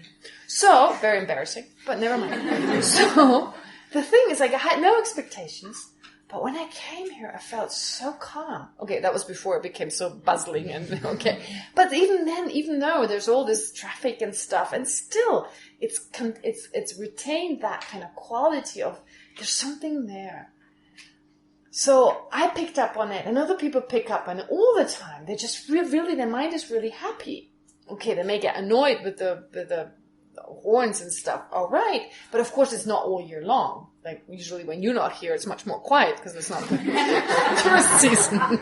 Winter is quite different. So no, what I'm trying to say is that our thoughts create an energy, and that even has an effect on the environment. And to give you another example, one of my teachers, when I first started my studies in philosophy, so one of my teachers who's been very kind to me and he helped me a lot, he was sick and my parents invited him to come to Germany during the vacation time. And they took him around and they took him to a concentration camp in what was the former eastern part of Germany. I forget which one it was, but anyway, they took him there and I forgot to mention what it was. There were other people who wanted to meet him and I had to translate, and I totally forgot to explain him that we're now going to a concentration camp. So it was kind of whitewashed in the sense of like it was just painted and stuff, so it didn't look like oh my god, run down, scary. No, it looked like what would you call it? Like where soldiers usually live. What do you call that? Barracks. Pardon? An army base, right? It kind of almost looked like that with these long buildings. And we went in, and my teacher is a really good practitioner. And he after a while, he said, like, this place gives me the creeps. What is this place? And I'm like, oh, okay, no, but it's a concentration camp. And he's like, what is a concentration camp? So he didn't know. And he had heard, of course, what happened, but he didn't know the technical term. So I explained it to him, and then he's like, oh, I'm not surprised. This place gives me the creeps. So you see that the incredible level of violence and the incredible suffering that took place he picked up on it. And he didn't pick up on it in some other place. He said specifically in this place. So there are these great meditators who become aware. His Holiness the Dalai Lama talked about it in one of his books. He said he was once, I think it was Russia. He was in this place and he tried to do his practice and he just couldn't focus. He couldn't concentrate. He had such a hard time. He said it was unusual. He couldn't do his practice. And then he investigated. He asked the people probably who invited him. And it turned out that in the place where he was staying, a massacre took place some years ago. Some violent, crackdown. A lot of people being violently killed. Don't remember the details. And he said, yeah, so that makes sense. There's still an energy around that has affected the environment.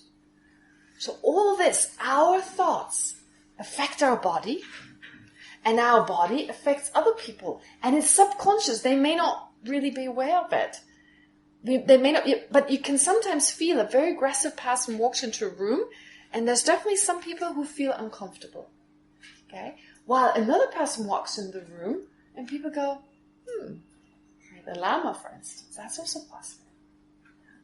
And so I believe, even if you're not a Buddhist, spiritual, whatever person, if you are concerned, if you eat organic food, you do yoga, and you keep physically well, don't be angry. Don't be envious. It harms you. So another reason to be if you want to be physically fit, then it's very important to avoid these negative states of mind, because they also affect you physically. Now, right now, we don't know that. We believe if someone tells us organic foods is good for us, we right away believe it. Because the Buddha has been replaced by scientists. Right? In the past, you told an Indian person, for instance, or a Tibetan person, the Buddha said so, they went, oh yeah, that's true. And yes, I agree that this was oftentimes blind faith. But we have the same blind faith. Now we have it towards scientists. A guy with the fancy PhD says so, oh, must be true. But of course, then it's confusing when they tell you, coffee is good for you. And then tomorrow they tell you, it's bad for you. And the day after, it's good for you again. So it can get a little confusing. No, I'm exaggerating. I'm not saying that scientists have not incredible wealth of faith, of knowledge. And I believe they do. But our reason for believing them, that is blind faith.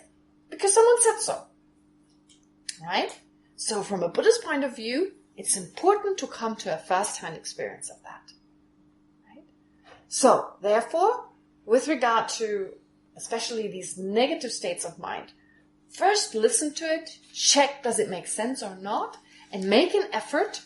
If you really want to know, the only way you can really know is to become so mindful, so focused, that you can come to see yourself, the effect of your thoughts onto your mind. The effect of your mind onto your body, or the effect your mind has on your body.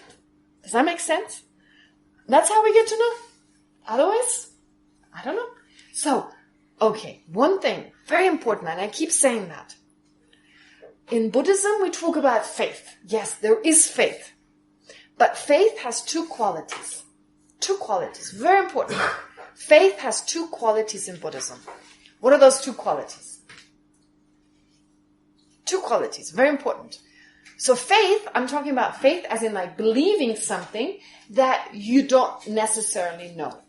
So the two reasons, the two what do you call it? Yeah, characteristics of faith in Buddhism.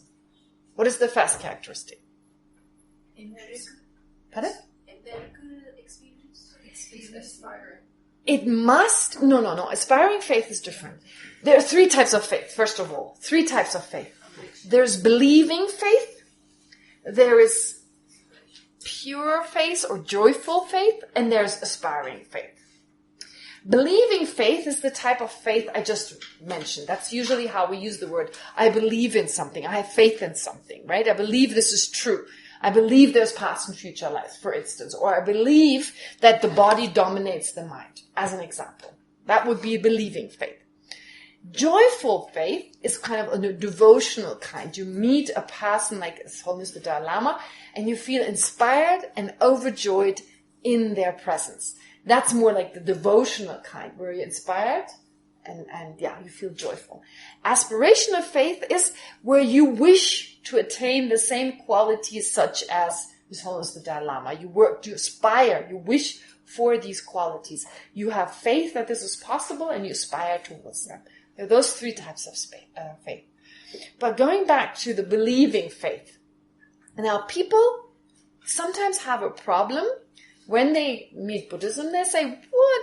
They're all saying past and future lives and karma, and no one can prove it to me. So it's like back in Christianity or Judaism or in Islam or whichever religion you previously culturally belonged to, or Hinduism, of course, possibly too, although it has much more similarity to Buddhism.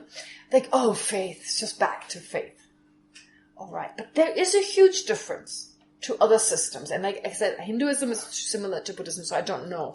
And there's so many different varieties. But talking about Abrahamic faiths, like Middle Eastern, that originated in the Middle East, Judaism, Christianity, and Islam, there's a lot of emphasis on just having faith.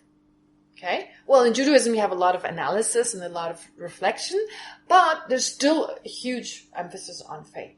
In Buddhism, you have faith, but one characteristic is it should be based on reasoning.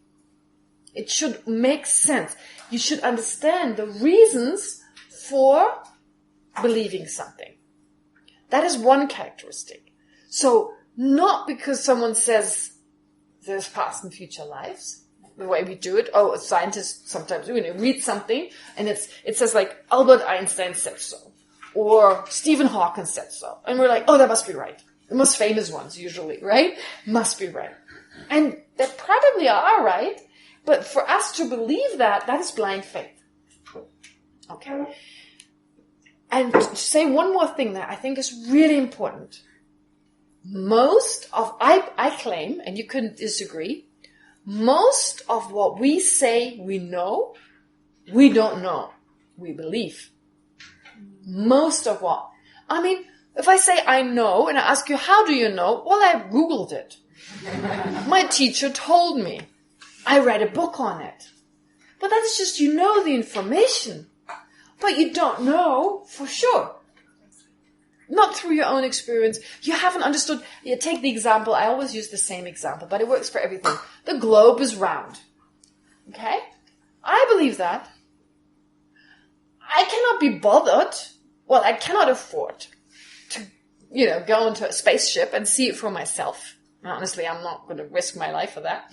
And on top of that, all the reasoning there is, I'm not that interested that I now sit down and struggle through the reasoning. You can definitely establish this mathematically and so forth, but I just can't be bothered. It's good for enough for me. So I say I know the globe is round, but I don't know. I believe it.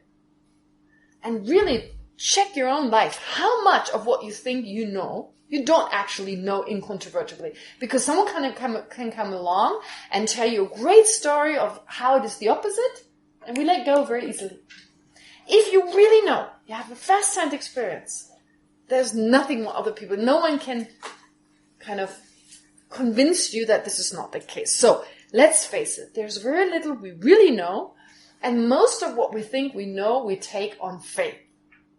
Alright? So just that. Just wanted to put this out in the room. So, knowing is something very specific. It's incontrovertible understanding.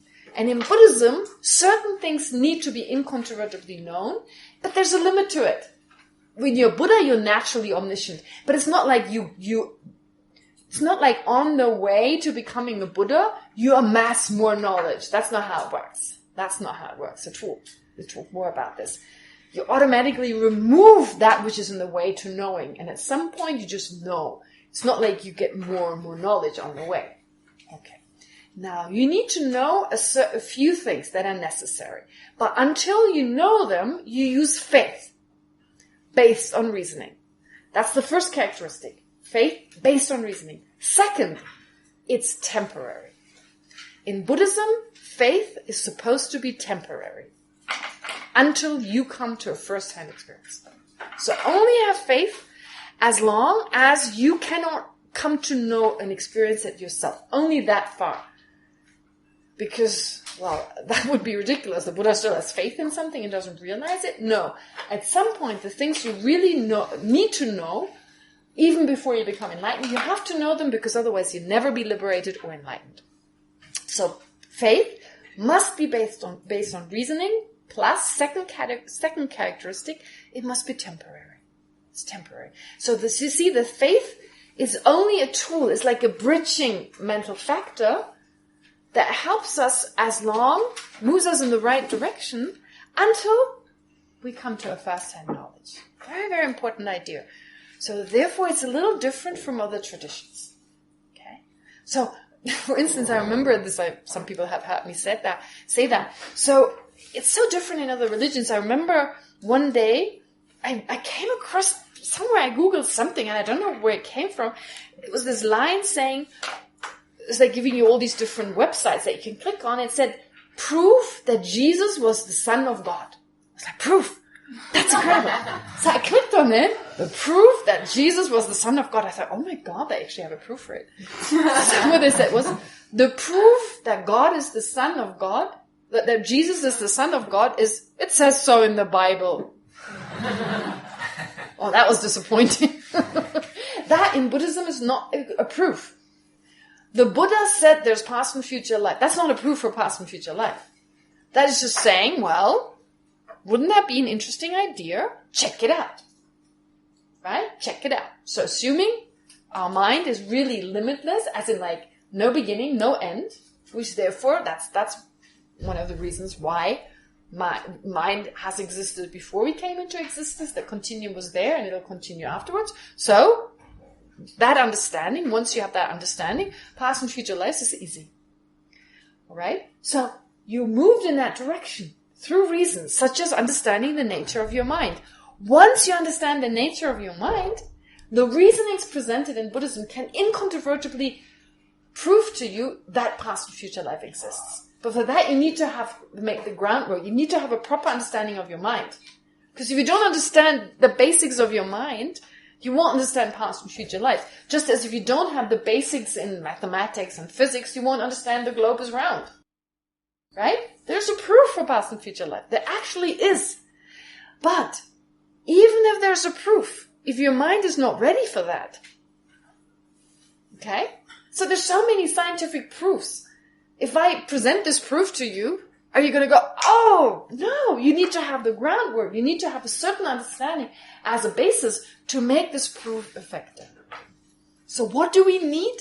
A good understanding of the working of our own mind, of the nature of our own mind. Once you get that, then the reasoning that is presented will establish to you that past and future lives exist. So that's the first step to knowing, first through reasoning, until you're ready to directly experience past and future lives, such that your mind has become so aware now that you can remember. That you're actually aware. You can choose your next life. You can choose your next life. You're so aware when you're dying, your mind is directed to your next life. And then you become like this present, His Holiness Karmapa, His Holiness the Karmapa, this present incarnation. When he passed away, he gave a piece of paper to one of his students, Taisita Rinpoche, who's still around.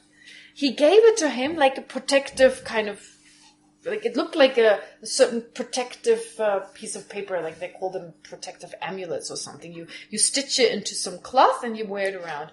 And that's what, you usually don't look what's inside. So before the previous Karmapa passed away, he gave one of those papers, folded up and kind of like with some thread around, gave it to Taisita Rinpoche, and Taisita Rinpoche assumed this was one of those protective papers, like with certain mantras on it, and he had it stitched in, and he was wearing it around his neck. And then when this Holiness the Karmapa, the previous Karmapa, passed away, they were like, where is he? Usually he leaves behind a message. He hasn't left behind a message. So for a while they were like tapping in the dark. I couldn't figure it out. And then Taisita Rinpoche remembered, I was giving that piece of paper. Maybe it wasn't just full of mantras. Maybe that was the letter. And he took it up, he removed the protective cover. He opened it up, and there it said, I'll be reborn to a mother. Her name is such and such. And my father will be such and such. I'll be born. Come on, try and do that. Try and predict. I mean, come on. He gave it to him before. He already knew these people are going to exist. These people are going to... They probably weren't married when he gave him that piece of paper. They probably weren't together. How does he know he's going to be... And more than that, he also determined the day he was born.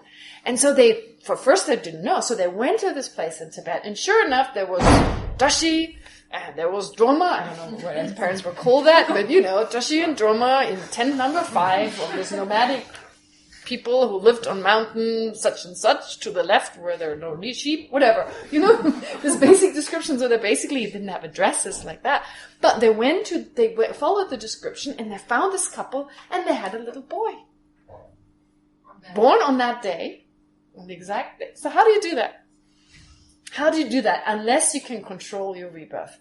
So really, give me the scientific explanation for that one. Right? Unless you think it's all a made-up story, of course. But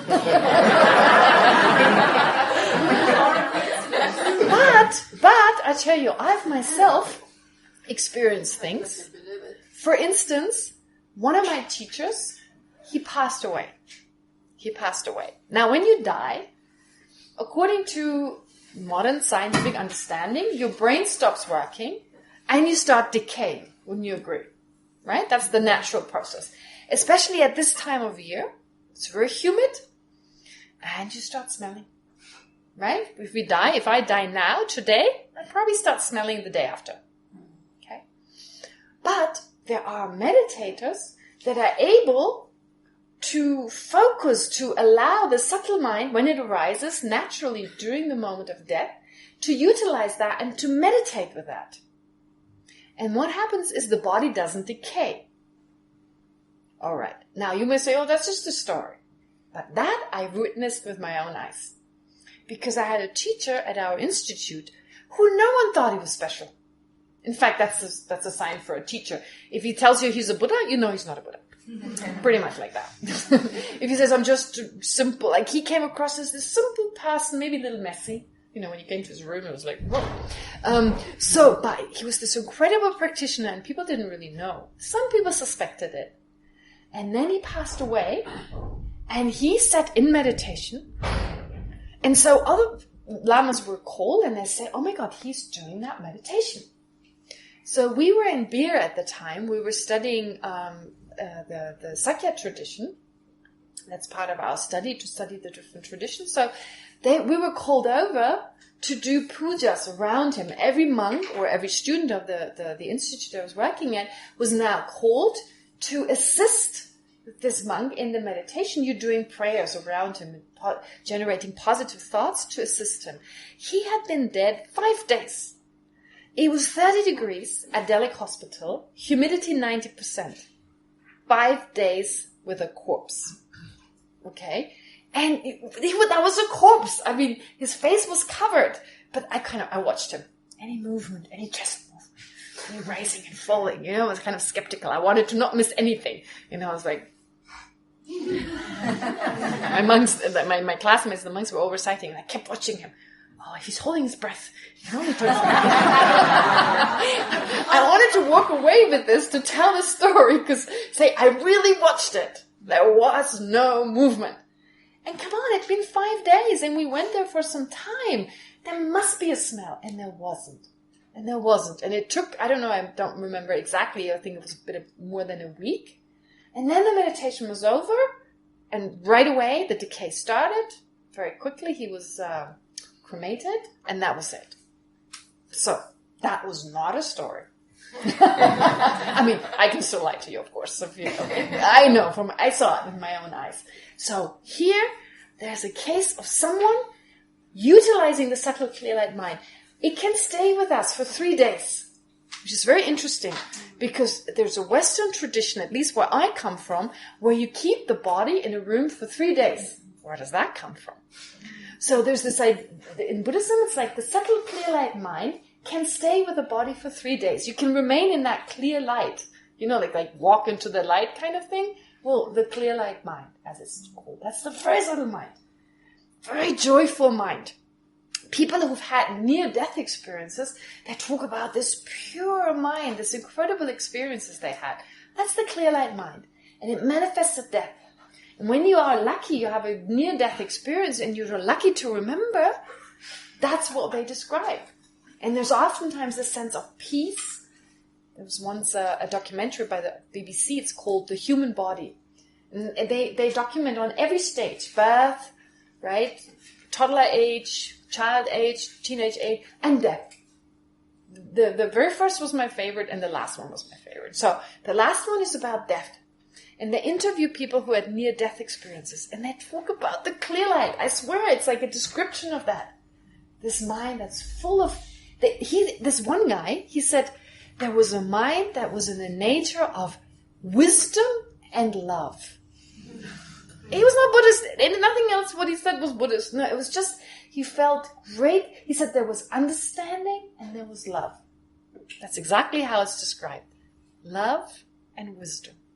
Right? Understanding and wisdom. Cannot be exaggerated or spoken. Pardon? Cannot be exaggerated or spoken by the person. Exaggerated? Yeah, exaggerated.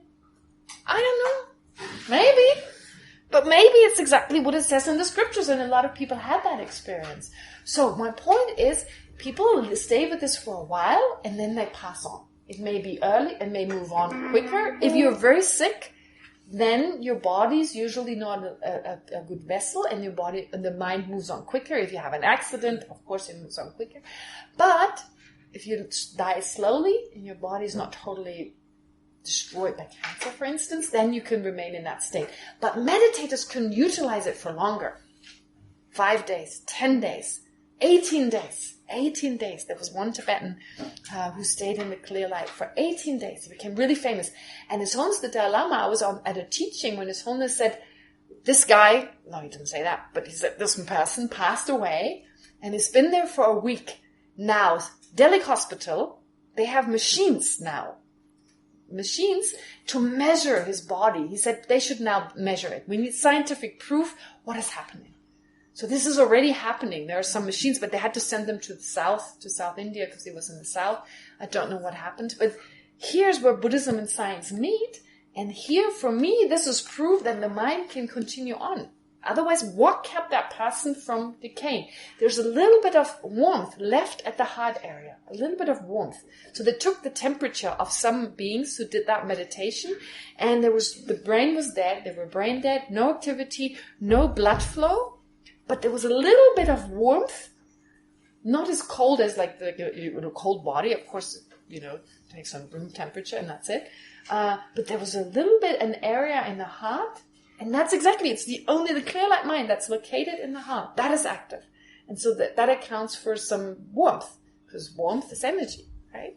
And there's the energy, so the mind is active. So you can actually now, to some degree, have scientific experiments on these beings. Okay? And if that makes sense, well, why should the rest be a lie? The Buddha talked about, so that's also a reason, it's like our parents. Okay? Our parents tell us we're born on a certain day. Right? Let's say, which date were you born? Don't you have to tell them? November 2nd. Do you know that for sure? No. Your parents told you, right? Okay. So none of our date of birth, we don't know it's true. In fact, I've used this example so many years, and when I went to California one year, someone said, it's really funny. I was actually not born on the day that I was actually born, because it was my parents' wedding anniversary, and it was just weird for them to have my birthday. And they kind of changed it a little bit. So they made it a day earlier or a day later. So we believe our parents because they had no reason to lie to us. So it's faith based on reasoning to a certain degree. Well, we never get to know, right? We don't know. We don't know we were born on that day. No way of finding out. Unless we have abilities later on, at some point through meditation. So that's what I'm trying to say here, right? So faith, there is faith. Certain things we take on faith. So there's no objective reality outside of the mind. How do I prove that? How can we say for sure? Can't say for sure until we come to an understanding of that. So if you're interested, just keep on digging. That's all I can say. Okay? Number 1. If everyone's mind is different, then how can students' mind merge with the guru's mind? Like I said, you have this meditation. You have the meditation where you merge with your teacher's mind. That is a visualization that is not realistic. I'll give you another example. Can I take away your suffering? Can I actually breathe in your suffering? Can I? No, sorry, can't do it. Do I still pretend I do? Yeah. What meditation? What is the meditation? Tonglen. So why do I do it if it's not real? Well, it's not realistic, but it's very effective for the mind to think that way. And that is not described as a wrong consciousness because you're actively generating it. You know it's not realistic. A wrong consciousness is when you don't know it's unrealistic. The mind itself is not aware that this is unrealistic, but in this case, you're aware of it. This is not realistic, and you're actively generating it. So a lot of tantric practice is not realistic. You visualize you're already Buddha, right? It's like a high-powered, athlete is visualizing he or she wins the race. Hasn't happened yet, but that is so effective that this person eventually wins the race, right? They visualize they've already reached the result. So you merge with your guru's mind. You visualize now your mind is the same as the guru, has the same qualities. You visualize you're already there, and that takes you there that much faster. That's it. It's just basic psychology, right? This is how the mind works. Like I said, Buddhism, and especially Tantra, is just an ancient form of psychology, where you use techniques that, because of the nature of the mind, help you to transform the mind even faster. With the guidance of a teacher. You don't take any step without, because you're like on a tightrope. Okay? Very effective tightrope. Or maybe I use Lama Yeshe's example. You are in a supersonic plane. Great, it takes you very quickly to your goal. But it's really dangerous. If you do not know how to fly the supersonic plane, if you don't know how to drive a bicycle, that's also dangerous, but not as dangerous as a supersonic plane. Right? You don't know how to drive. You can maybe hurt yourself with a bicycle, but you don't really kill hundreds of people. With a supersonic plane, if you don't know how to fly that, you can potentially kill so many people. So similarly, Tantra is really effective psychological method that can potentially be very dangerous to yourself. You can go crazy. That's why it's secret. So, you only practice it when you're ready, but you take the philosophy, the understanding of the mind from there, and you get a fuller sense of what the mind is like.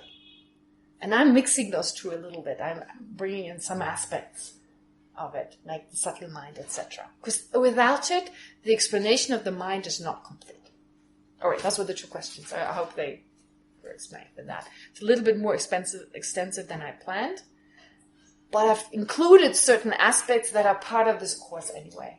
So, all right, great. A little bit more. Let's just do a little bit more, and then we have a little bit of questions. I'll do 5 minutes, and we have 10 minutes of questions. All right, so we've had already, there's an appearing object of the I consciousness apprehending vast. That is also the object of engagement, but there is an appearing object that is not the object of engagement. Then there's an object of engagement that is not the appearing object. Okay? So A, B. There's something that's both A and B. There's something that's A but not B. There's something that's B but not A. Okay? A is appearing object. B is object of engagement. Okay? Just to get a fuller sense of the different objects of the mind. So, opposite from not vast doesn't appear to the mind. How would opposite from not vast appear to the mind? That's known implicitly. I've said to you earlier, when you identify vast, identifying vast means basically you know what is not the vast. How could you know? What's your name? Pianka. Pianka. Oh, that's a nice name. Pianka. So Pianka. If I know Pianka, I know Pianka is not you, not you, not you. So I know you're the opposite. You're not Pianka, right? Opposite or like not. And she's the opposite from not. Implicitly you know that. So when I know there's Pianka, I know she's the opposite from not Pianka. Simple as that. But we don't go through this process. This is not getting caught up in the words. We need to use some words to describe that. It's just what is behind that. When you know Pianka, you know opposite from not Pianka. If you don't know opposite from not Pianka, you don't know who Pianka is, by definition. All right? Identical. Pardon? They're identical. Yes, they're identical, exactly. No. Synonymous. Not identical. They appear differently to the mind.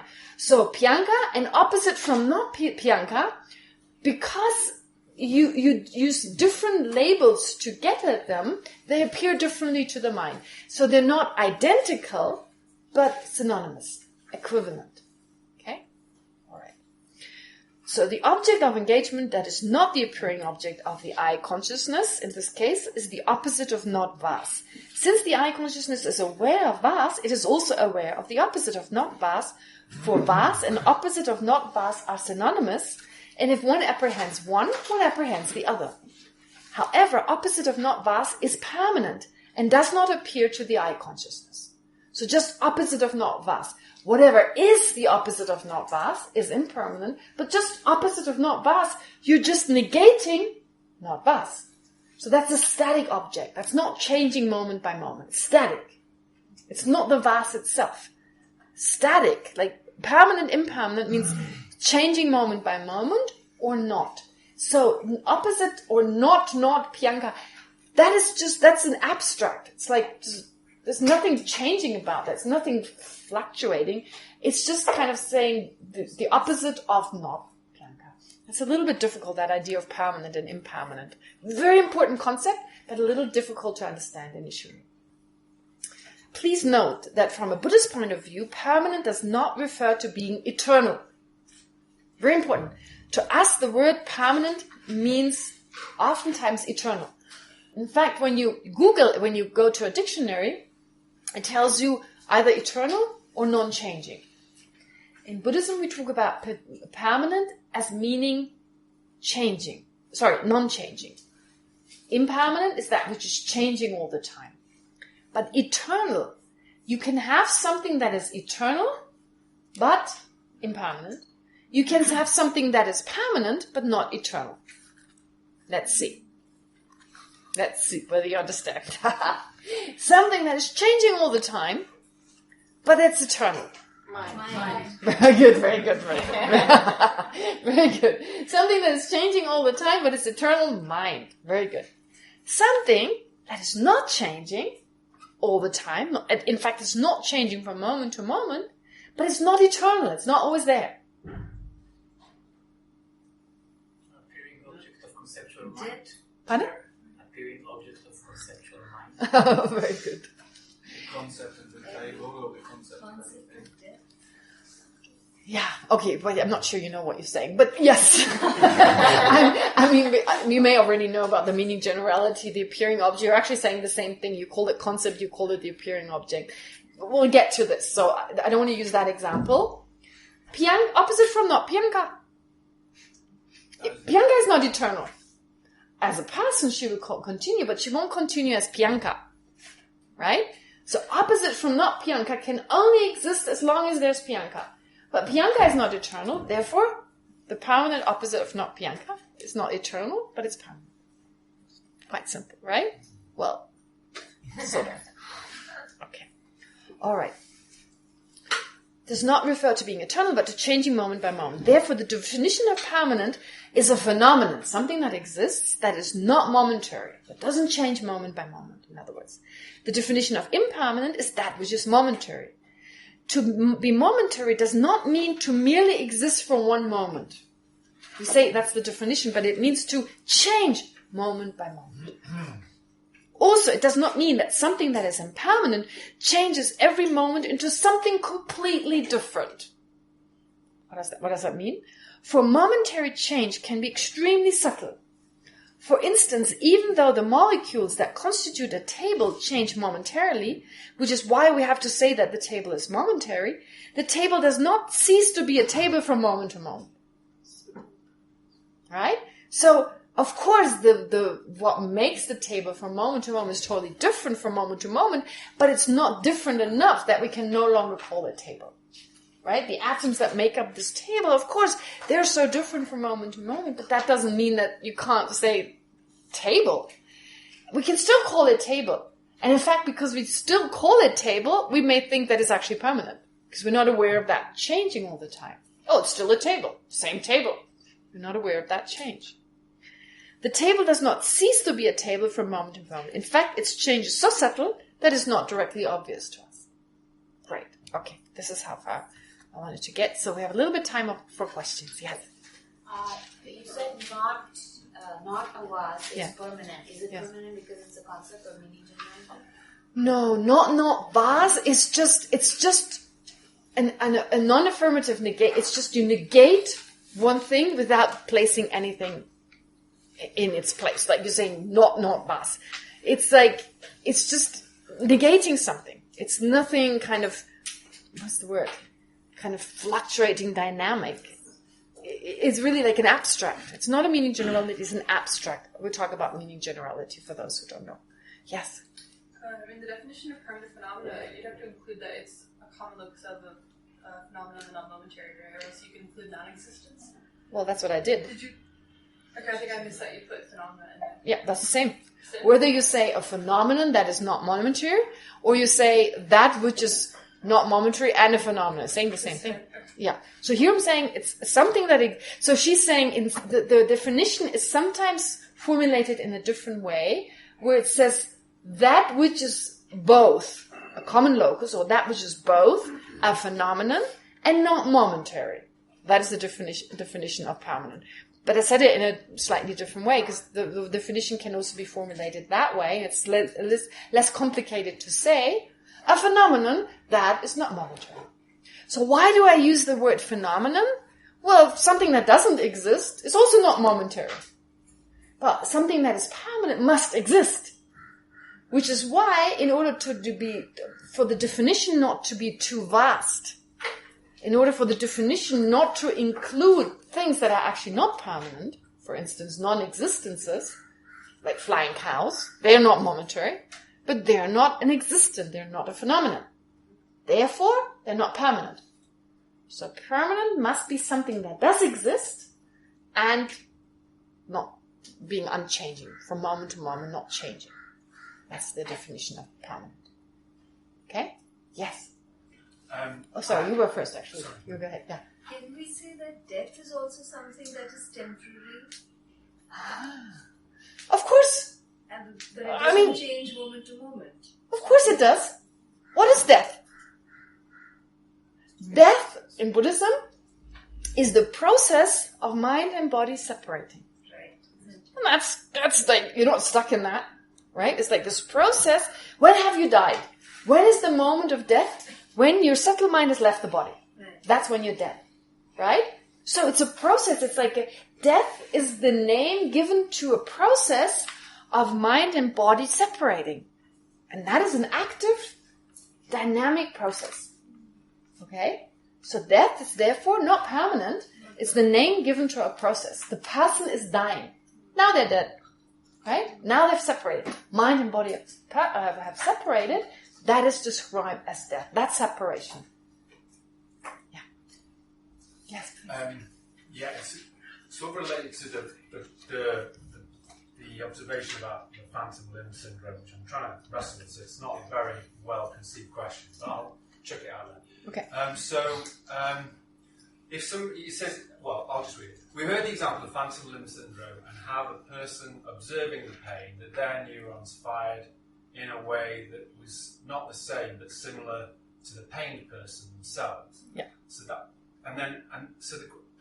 my question is, what is empathy from a Buddhist perspective, and how can this sort of phenomenon give material proof to the empathic nature of mind?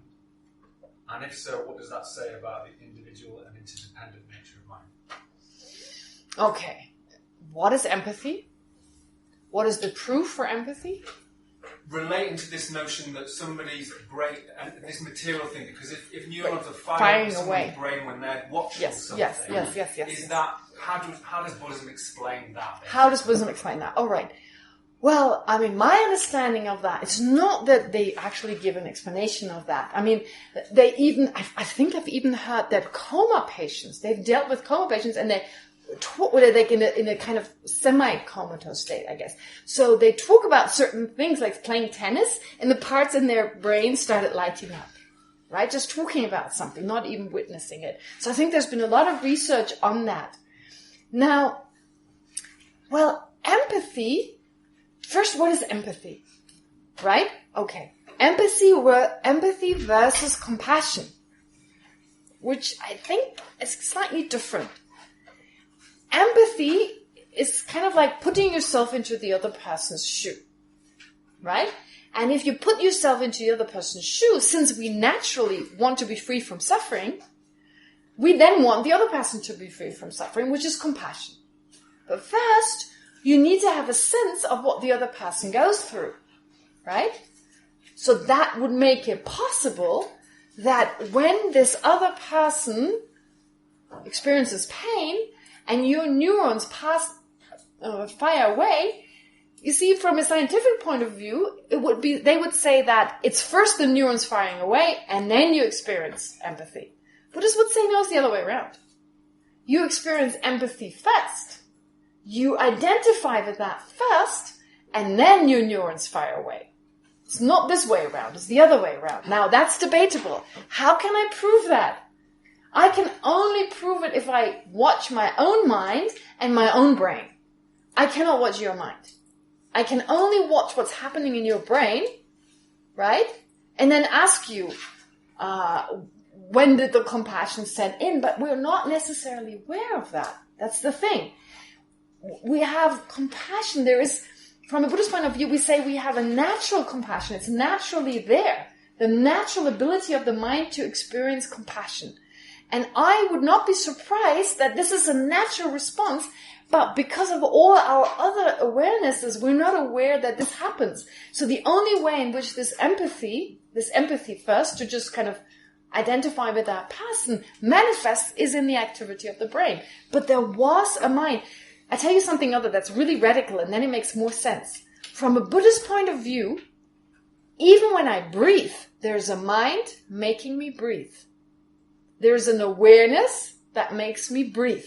That's what in the Pramanavartikka, the text I'm translating right now, very clear on that. Dharmakirti says there's a mind that with every breath is dependent on a mind that first makes us breathe. So when we're too distracted, we stop breathing. When I'm really thinking of something, I hold my breath. If I'm very excited, I hold my breath. Okay? When you study too hard and you're too focused, you forget to breathe. Sorry. And there's another thing. The fact I'm sitting upright right now, it feels very natural, right? there's actually a mind that keeps me upright. Because when I faint, okay. Now, just having said that, now you can debate that. This is really, really, really controversial in that text. It's not mentioned very much, but this is why the Pramanavartikka is so special. It mentions these aspects. Now, going back to what you said, I believe there is not an unconscious level, but there's a subconscious level, which in other words means our other coarse minds are not aware of this subtler kind of awareness. And it's not the subtle when we're awake, but there's still types of mind that are all working together, and some of them, our other coarse minds, are just not aware. And I would claim that you pick up, for instance, I pick up on your gesture, like your expression in your face, and I don't even know about it. I mean, scientists have talked about that a lot of our conversation takes place, I don't know how many percent, 50 or 60% is actually picking up on the expression on your face. To me, it seems I'm only hearing your words. I don't care which face you make, but I actually pick up on that. So I'm not aware of that. There's a mind that perceives that is definitely affecting me, but I'm not aware. So there were a lot of kind of certain levels of mind of like perceiving things that my ordinary coarse controlling mind, controlling my other actions, does not have any access to. Therefore, I believe, in this case of the phantom, we do this automatically. Probably another reason for why compassion is in the nature of our mind. We naturally identify with other people. But then, it doesn't go any further because there's me, and it's in the way. So I naturally, kind of like, I see another person, right away I identify with that, which means my brain starts firing away. But the brain doesn't fire away first, it's the mind that is there first. But then, and I mean, how often we actually have a more conscious response? I need to do something, right? It's there in that moment. And then you wait too long and you go, yeah, but I'm actually too busy. Right? You have that moment you want to save that person, you want to give everything. And then the self-grasping mind sets in, and we cannot follow through. Okay? So it's a natural, I would claim, it's a natural response. First you identify with that person, and then there's the wish to be free. We have a natural wish to be free from suffering. If I identify with this person suffering, I want that person to be free from suffering. Just as I usually want to be free from my own suffering. That's you see, empathy, or compassion, I should say. Compassion is identifying another person's suffering through empathy and then wishing them to be free from that suffering. So usually I have only compassion for myself. I identify my own suffering, I want to be free from it. Right? And that's not saying, this is not even the selfish mind, it's a natural mind having compassion for yourself. That's a good mind. You need to have that. However, here in this case, because you identify naturally, this is just the nature of the mind, you have that response. So for me, that is a proof, but it's not a proof as long as you're aware of your own mind. And only if you are aware of your own mind, you become aware of that, you train yourself. And at the same time, you check what's happening in your brain and you can measure, you can tell, at 555 milliseconds, nanosecond, whatever, I have that mind. And a little bit later, a split second later, then you can prove it. The problem is, we can both look at your brain, but only you can look at your own mind. I only can look at my own mind. This is why what science, no, I shouldn't say science, but modern, sorry, I didn't mean that. But modern science expects at least two people to perceive something and agree on that. That's the problem with mind. Cannot do that. I can only perceive my own mind, and you can perceive your mind, or we can train ourselves becoming clairvoyant, and then we are the super scientists that can actually establish, right, there's a mind, because I perceive Priyanka's mind, you perceive Priyanka's mind, and we agree, it's a really kind person. So then we know, okay, there she is, Priyanka, we can agree. But then we have the problem that everyone who's not clairvoyant won't believe us. So I don't know how scientific it would be called. Am I making sense? Does that explain your question? I'll think about it. Yes, thank you very much. Okay, sure. Yes. 3 quick questions. One is... How many questions? Sorry, I just looked at my watch and then... How many? 3 quick questions. 3 quick questions. What time is dinner? 6. Okay, you have the choice. wait until 75 people took their lunch, their dinner. It's already too late for them? No, they go at 6:15. I think at 6, they go at 6:15. If you don't mind, tomorrow you'll be the first person to ask the question, okay? But please, I don't want you to queue 75. That's a lot to wait for your dinner. So be quick, get your dinner. Yes. And then have a great evening, and I'll see you again.